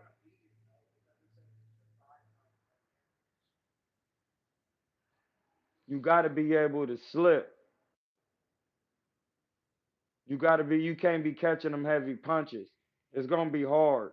But Bivol can box. Bivol can box though. He can box. No, a little chicken bouillon is gonna hurt. It wouldn't be chicken bouillon powder without chicken. It says no chicken bouillon don't have chicken. No, but it could be deprived from some animal things. It don't have chicken, but it says it's derived from some animal. I'm gonna have to look it up and see too. We got 16 and 16 likes. That's 7 and 7.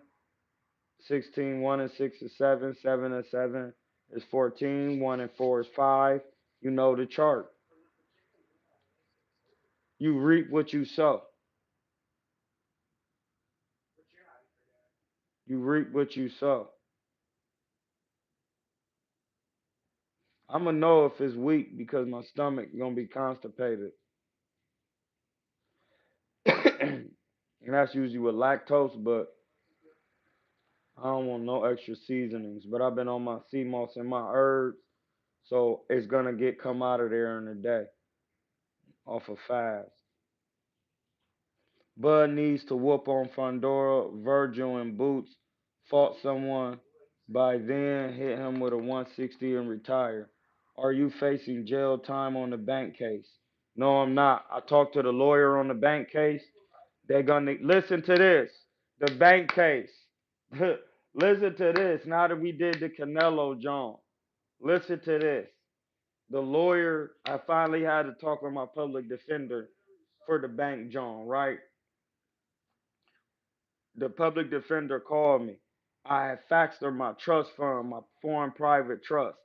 So then I'm on the phone talking to her, and I'm like, man, she like, I'm thinking about getting it dismissed. And I'm like, man, I just need to talk to somebody and tell them what happened because I don't, this is crazy. So I start going off about what happened. I'm telling her how they come in with the straps and how they doing this, and then I'm complaining and kind of like, how is this possible? I'm talking, but then I'm mixing all the laws in there, like I be telling, like I be articulating to you guys. So then after that, when I said all of that, I could tell her intention was to ask me about my citizenship and the paperwork I sent. Because when I asked her and sent her, she listened to everything I said, and the first thing she said, well, yeah, I wanted to ask you about your citizenship. So then I tell her, like, oh, no, I'm an American national. It says it on my W 8 bin, like a W 2, a W 9, or W 4. It says it on my W 8 bin and blah, blah, blah, blah. Reporting human, foreign status.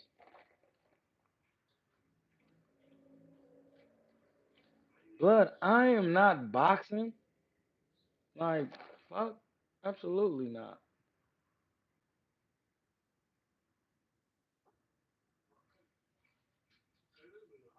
So after that, I'm telling the lawyer what's going on.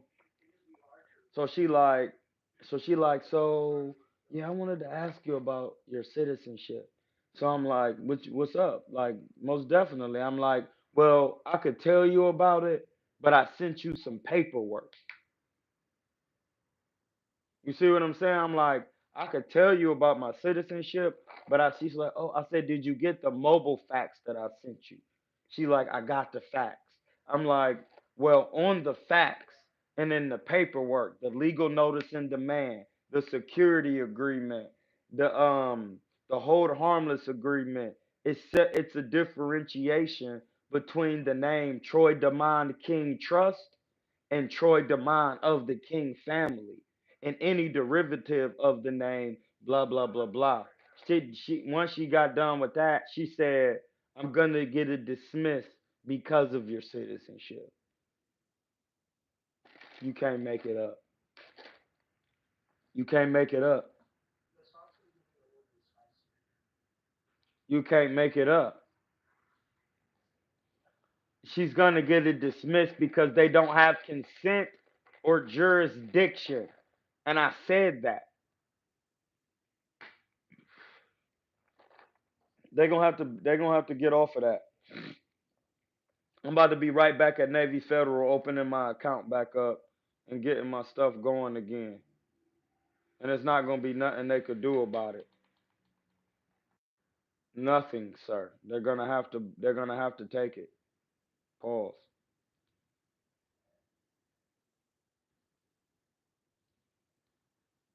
They're gonna have to. It's a rap, Scrappy.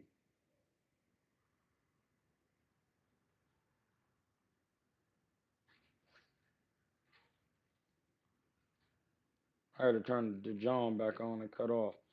Yeah. So like, she said she gonna get the case dismissed because of my American national status and jurisdiction. Because when you think about it, they don't want me in there talking and doing all of that when I already know what I know. They don't want that. That is the wrong thing. And then the lawyer will be helping me do it.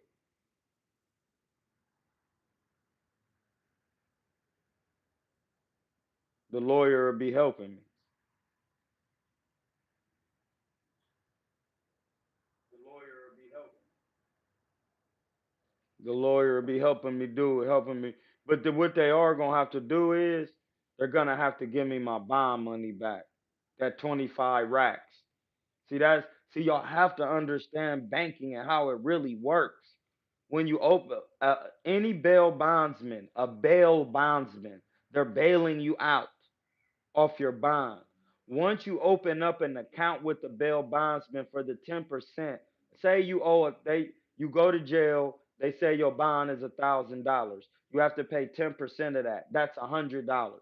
Once you give them $100 to any bail bondsman that opens up an account, from that, whatever software they got, they create 10 times worth of credit off that $100 and sends the courthouse 1,000, and then you go out of jail.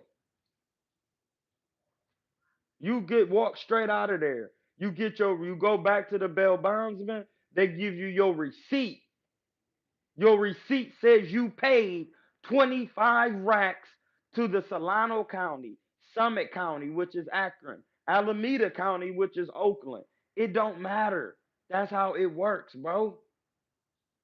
They took 25 racks off your name. They created a debt in your name. That means I gave up 25,000 off of debt to the Solano County Courthouse, and they're responsible to report that to the IRS.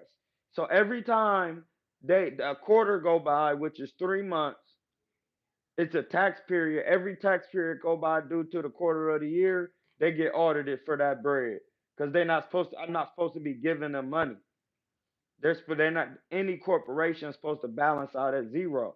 So they got 25 racks sitting in their courthouse on my name, and the IRS is like, "What are you doing with this money? Who does it belong to?"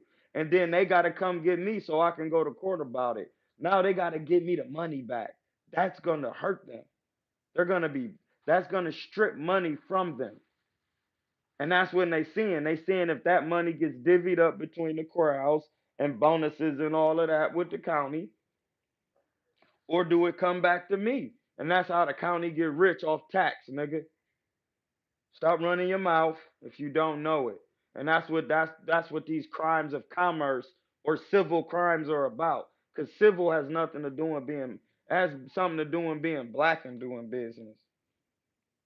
So you gotta think about it like this. If you drive in your car, you're going to do business. It don't matter what it is. It's not nobody's business. That's why they say that.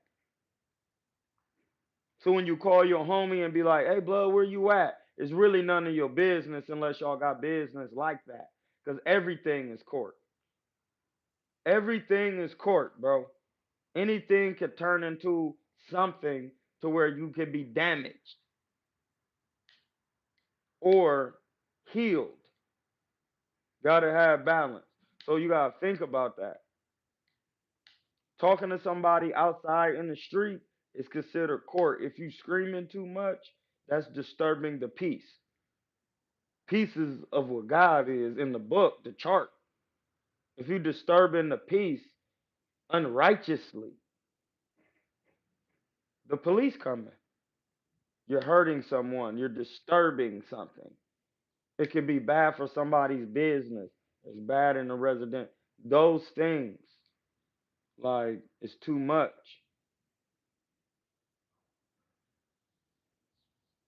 Anything disturbing it.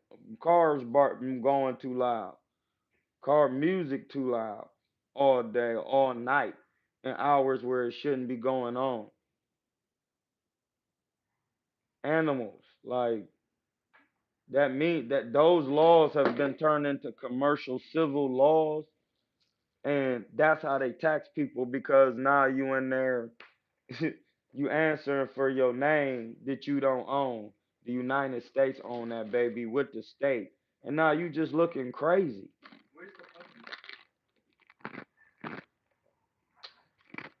Right behind you.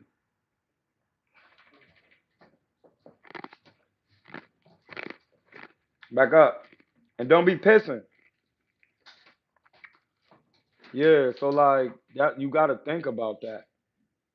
Like so she gonna try to get it dismissed because they don't have consenting jurisdiction to trespass me nowhere because I literally explained to her, yes, I'm in the California Republic 1849 land and soil jurisdiction, the California Assembly. I didn't even say that.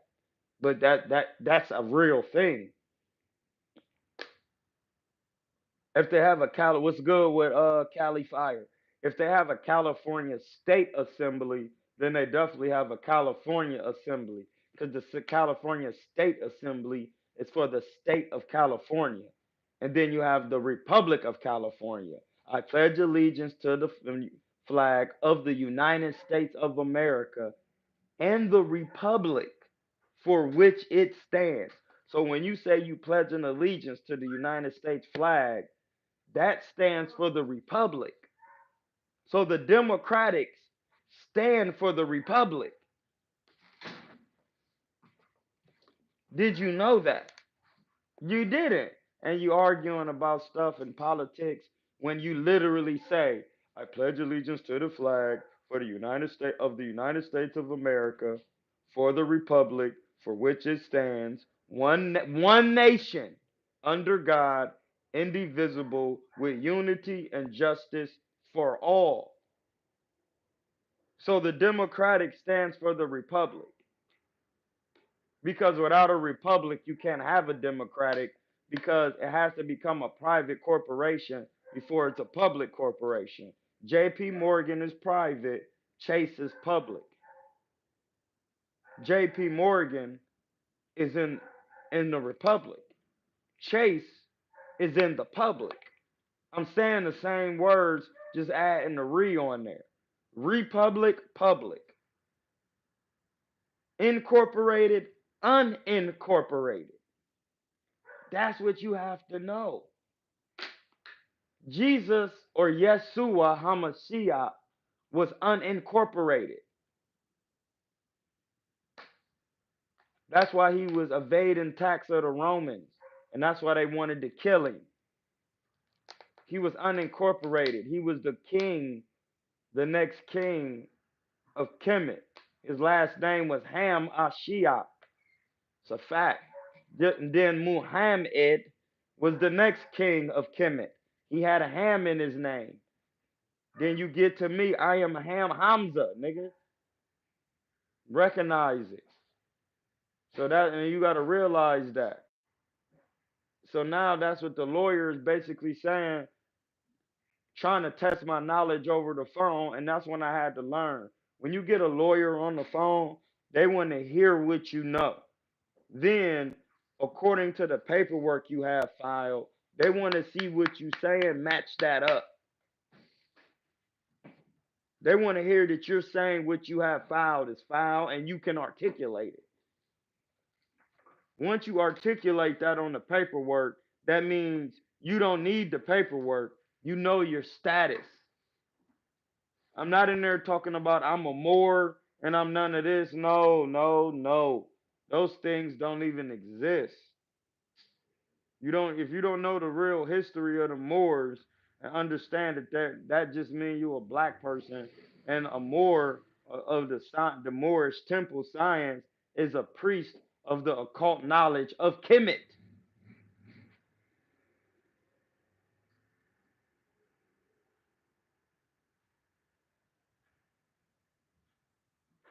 I should get off here and go brush my teeth because I know you guys don't know that, and that's where we be at, where we'll be at, because we haven't done our history on. If you black, you haven't done your own history. I don't care where you from. If you Mexican, you haven't done your black history. Because in the Bible, Noah had 3 sons. Anybody come after Ham is black, but they black in another form. It don't matter what you say. Ham, Shem, and Japheth. Ham black. What is Shem then? Black.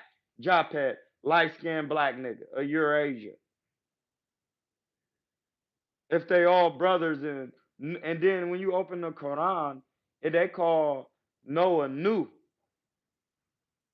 because the real name would be Nuhu, because that's not the proper name in that language, and that's what I'm saying. You got to know those things. Those things are bound by laws and different things. So you really got to know that. King Tut, what about King Tut? King Tut come in the lineage of Ahhenaten, who Moses was the priest of. Moses was the high priestess. Remember, Moses, oh my God, now I got to break down the Bible. They show it on the 10 Commandments. Moses was found in the river because he was the firstborn son, and he was adopted by the Pharaoh's daughter. So he was adopted by the Pharaoh's daughter. He wasn't in the original royal family, my G. So everything, he was raised in the house of the Pharaoh. That is a fact. And to be raised in that house, you gotta be black.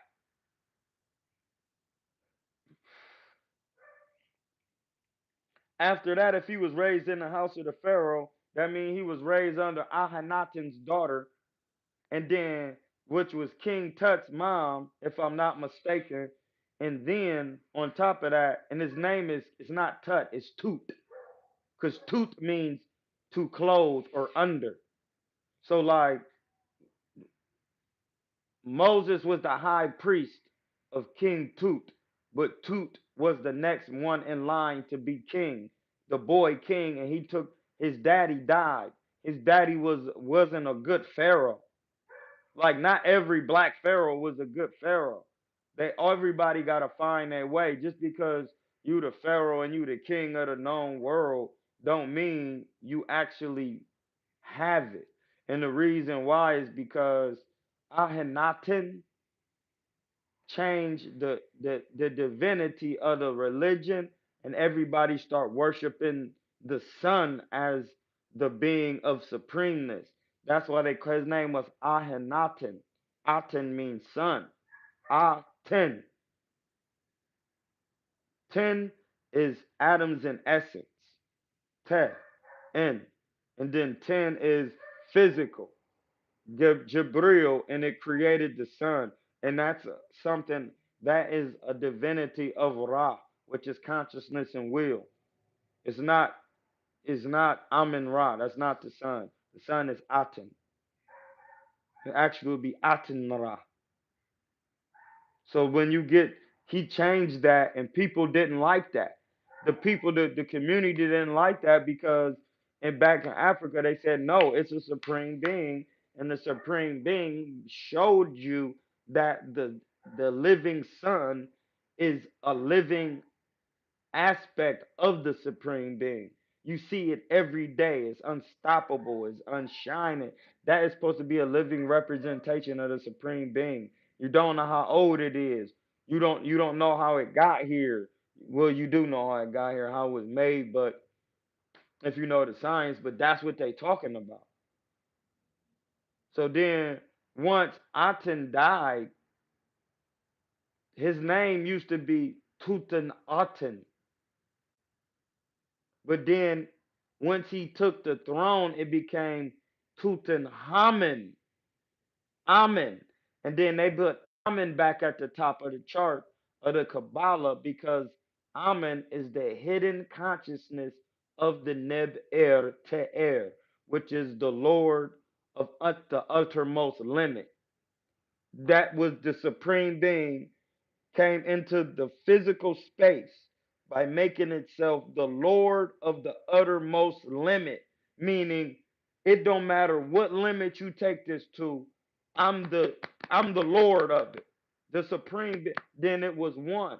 First it was none, then it became one. That's the Lord of the uttermost limit, the Nub Air to Air. Then this is before the sun and everything. This is still manifestation. And then Amen comes into being as the hidden consciousness of the Lord of the uttermost limits. And then the hidden consciousness made consciousness and will. And then that made energy slash matter. And then that made Al Sir, which is time and space. Then that made omniscience. Then that made omnipotence. Then that made law. Then that made a commander. And then it just goes down to the chart until you get to atoms and essence. If you don't know that, you don't know what you're looking at. You don't know you. You don't know inside of your body. You're anything you say, you could potentially be lying or capping because you don't know of anything about what God gave you, not what he gave anybody else. You don't know what God gave you. You don't know how to use it. You don't know how to make it come inside you. You don't know how to use the likeness that God gave you. It has nothing to do with physical because God, the nature of it is not physical.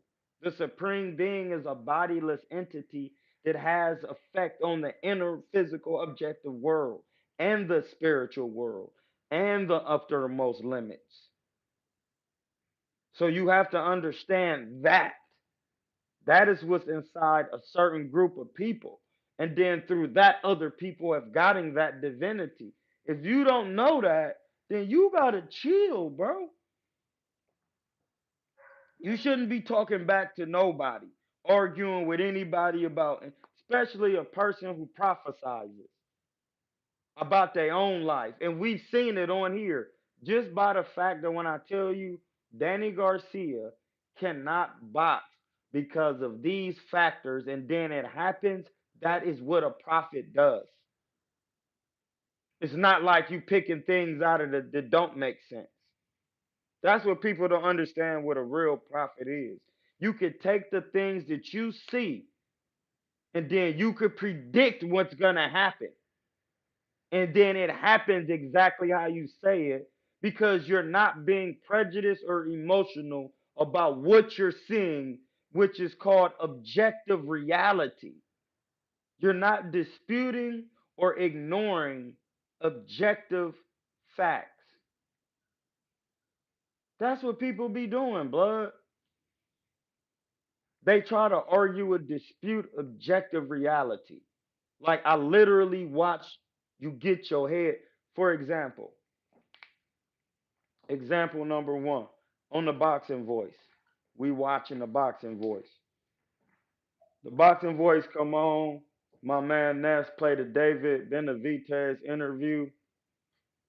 And he say, do you want to avenge your brother's fight when he knocked out Jose Benavidez? He say, yeah, I want to avenge it. Hell yeah, man. Heaven yeah. He knocked out my brother. You know, this is the thing. My brother's a street dude and Bud is a street dude. Like, you know, they start getting, we went to Omaha. We did that. Like, blah, blah, blah, blah. People heard that in the interview. That is a call out. He's literally saying, yes, I would like to get to work, avenge, revenge, get back with my, he knocked out my brother, my bigger brother. I want to work, bro, nigga. Is you bugging? That's like if somebody knock out my little brother and he of age, nigga, I'm about to go stop you now. Now I'm about to stop you. Or I'm going to train my little brother to stop you.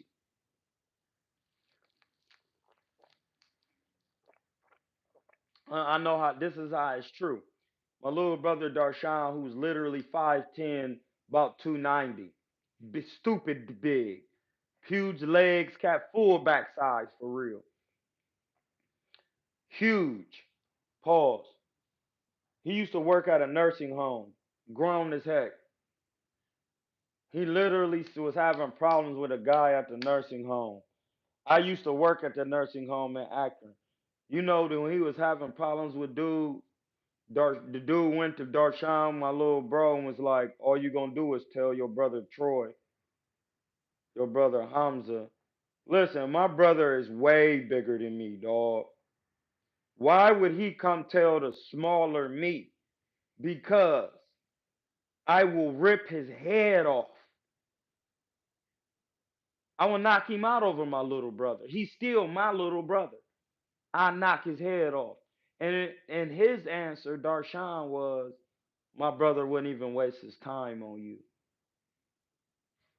And he was like, I'll stop you. And that's what I'm saying. Like, you cannot ignore objective reality.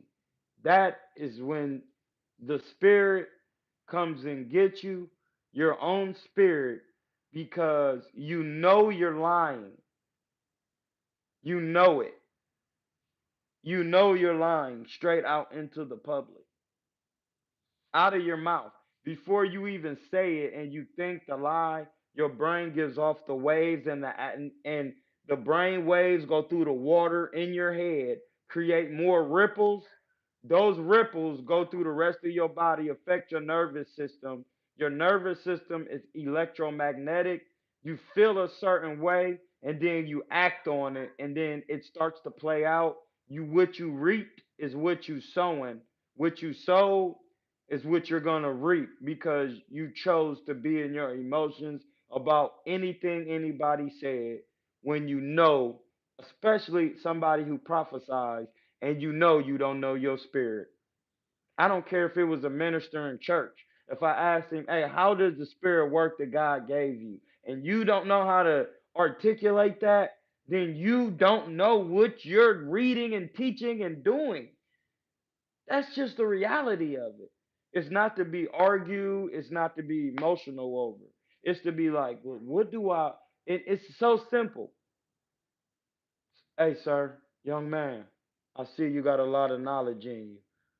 Even though I'm your elder, what did you read to get knowledgeable about? I thought you would never ask, Mr. Elder. Grab this book and read it, and then compare it to the things in the Bible. I'm telling you, you're going to have a whole different sermon when you go to church, and it's going to be way more litter. It's going to be more enlightening. You're going to really understand within the book. Nobody's doing that. They too prejudiced. They know they don't know, and and the work it takes, the work. See, that's where the laziness. See, this is when that lazy shit. Listen, you can't be lazy with your brain.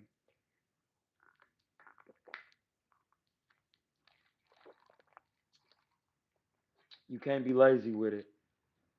The moment you lazy with it, it's over.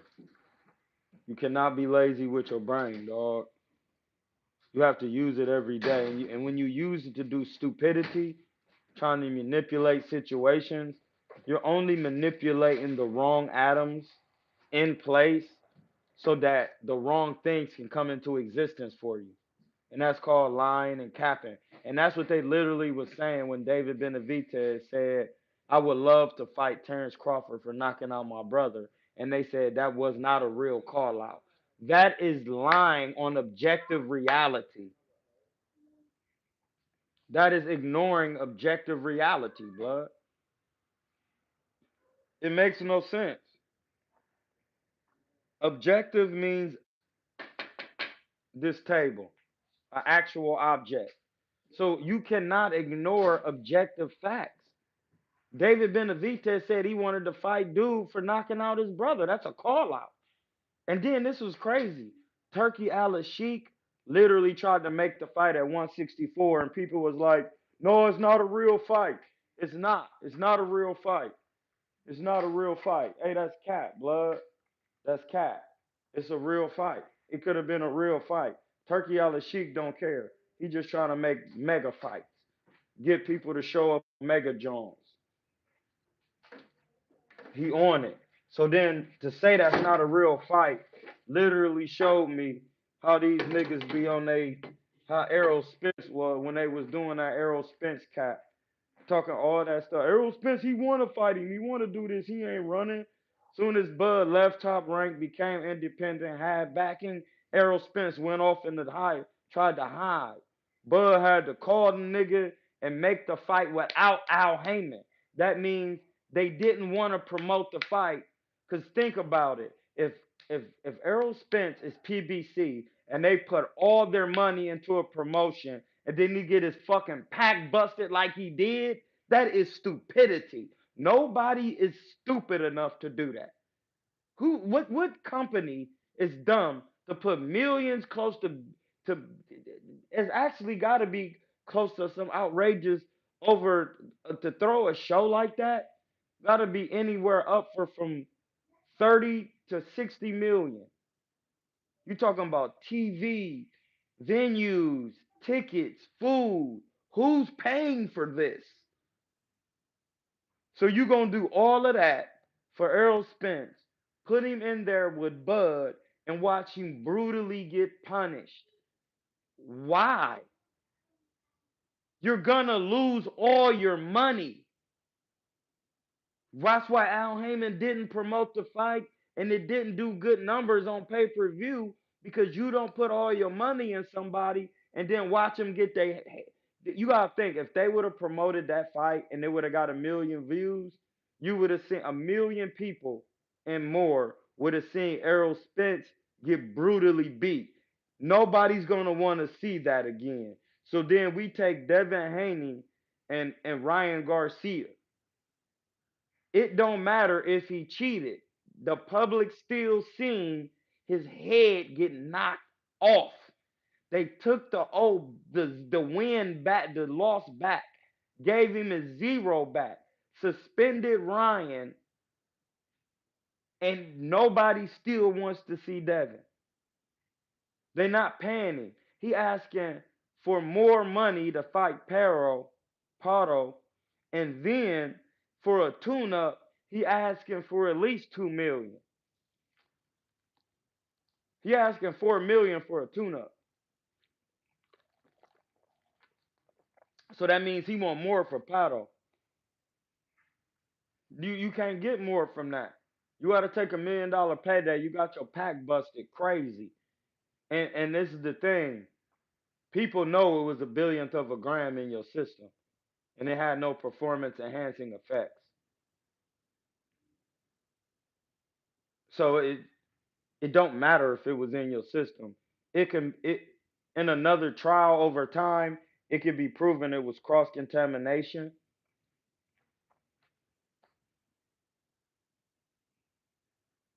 You're not using a billionth of a gram of anything to do anything. That don't even make sense. There's no such thing as a poison or a medicine. It's all about dosage. Because when you get struck by a cobra who has venomous poison, they take you directly to the hospital and they use the venom of the snake to heal you. They give you a double dosage because it offsets the poisonous venom. You see what I'm saying? That's a fact. So you you got to factor those things in. He got his head knocked off, and they keep saying he fought the wrong fight. Every boxer who boxes know you do not fight a tall man moving backwards. That's why Canelo didn't look so good against Bivol. We just watched the fight. Bivol, old school, smoked him and boxed his ears off. It was a great boxing match. On the inside, he was beat him to the punch, made him back up out of there. When he was going backwards, he couldn't get off because he was using a jab on his noggin. When he was coming forward, Bivol was turning him with the jab off the ropes, flicking, sticking, flicking, feinting, and hooking, upping and pulling. He was doing all of that. He definitely was pulling. I remember one. That's what I'm saying. In the sixth round, fifth round or sixth round, Bivol threw a jab. Canelo tried to pull a counter. Bivol pulled and then came back with the counter jab to the guts. Like,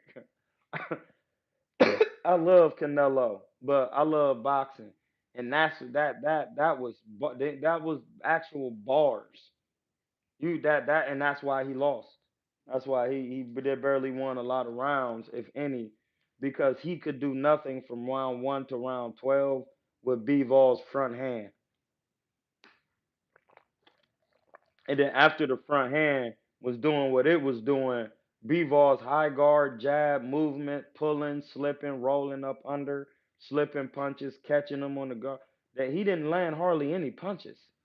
Canelo could barely land a punch on the nigga. No, listen, bro. I just did a film study on it. His defense and high guard was so intact. Canelo didn't land hardly any punches, bro. He couldn't land shots. He was catching them all on his gloves. When he tried to go around the back, he was catching them. When he was going to the body,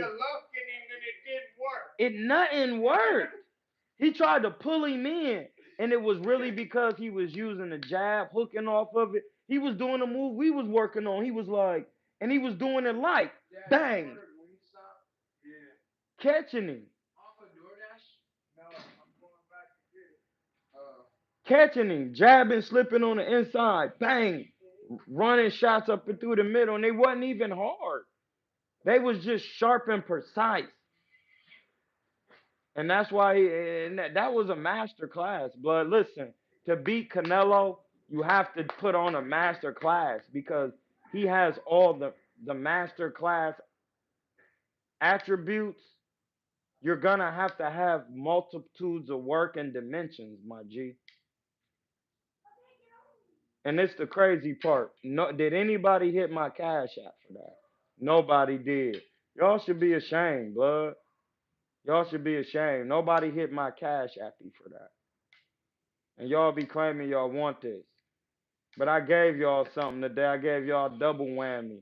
Because I just uploaded a video to YouTube of my training. I training my little client today, my little bro Dion. And when it's time for him to get work, he's gonna be dangerous. Cause we're spending a lot of time on fundamentals and understanding how to step with punches and land punches properly. And that's all he knows how to do. So the moment he does spar, he's not going to know how to do anything but throw the punches that we practice, which are perfect landed punches. We in bag gloves or tens. We in small gloves. We ain't in nothing big. There will be nobody would train with me in nothing but a bag glove or the glove they box in. And we not even using those. We using bag gloves. Because by the time you put on the 8, your hand gonna feel more protected with the padding. And then when you hit somebody, you gonna have a real brick hand with either hand. When you wearing 16s and puffy gloves all day, it's stopping you from foot punching full through the punch. Cause the padding, your hand ain't not your knuckles are not making proper contact with the bag. They're just not. And you're not building your knuckles up on the bag so you don't hurt your hand. That's why Shakur's hand be hurt. You got to build his knuckles up. You got to strengthen his hands up with the squeezy jaw. Then you got to get on the bag gloves and bang on that bag, blood. That's why your hands hurt.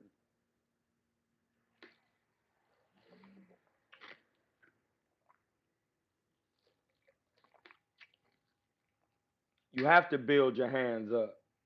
The only way to build them up is get them in that rice. See, they don't know about when Dre hurt his hand. He got in that rice. He started punching that rice every day and doing different moves with the hand for the knuckles. You know what I'm saying? Punching in that sand and rice, strengthening up them knuckles. And then when you hit, see that stuff has to be done. Or you listen, what do Muay Thai fighters do? They real Muay Thai fighters in Thailand kick banana trees, plantain trees to strengthen up their shins so they could break your leg down. So why wouldn't you do that in boxing? All right, man. Listen, we in the season of Sebek Ra. That's the reptilian brain. We all reptilian, no matter what you say. You shed skin. That means you're of reptile. Floyd hand had, yeah, he had hand problems, but he didn't use the bag gloves on the bag old school style. He used to always punch with gloves on, trying to protect his hand. And then when you put your hand in a smaller glove, you're not gonna be. It's not. You're feeling more impact. Your hands, you actually making your hands weaker. That's why they wore bag gloves. All old school guys used to wear bag gloves. And that's why it didn't matter. Everybody damn near had power back then. All them niggas had power for real back then. You got in there with them guys back then, they was gonna stop you, bro. Cause they was on the bag with bag gloves. Is period. Speed bag gloves. Old school Everlast Jones. Heavy bag gloves. Bang, bang, filling the knuckles land. Bang, bang, turning them in there. Bang, on the mitts, bag gloves. Bop, bop, bop, bop, bop, bop. Whether you on the noodles, paddles, whatever. You on the bag gloves. You landing shots. You feeling your knuckle land over and over. That's your brain memory. That means you following through. You can't slap with the hook. You can't do nothing. Not even in the amateurs. You're not gonna be ain't gonna be no slapping with nobody I train.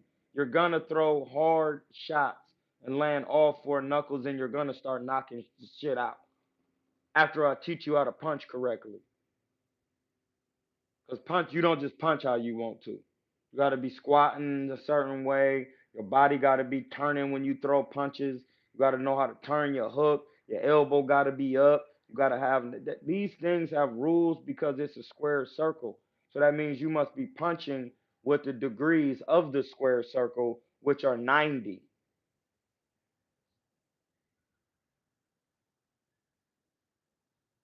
A square has four 90-degree angles. 4 times 90 is 360 degrees. 3, 6, and 0, if you add those up, is 9.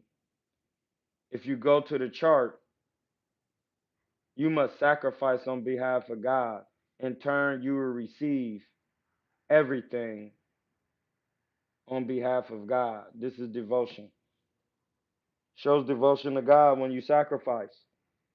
So you have to sacrifice your own education and don't let it delude you for the reality of itself, the objective reality. All the old school fighters, the objective reality of what I'm saying is all the old school fighters wore bag gloves so they could build their hands up, land proper punches at all time, build their forearms up, build their wrists up, learn how to land proper punches from every angle, even if they flicking the jab. You cannot flick the jab and land it with nothing but the knuckle. So think if you even opening your hand up, flicking the jab on the bag, you still gonna be flicking it with the part of your knuckle that's gonna bust somebody's face up over and over. And then pretty soon you gonna know how to do it with a semi-closed hand.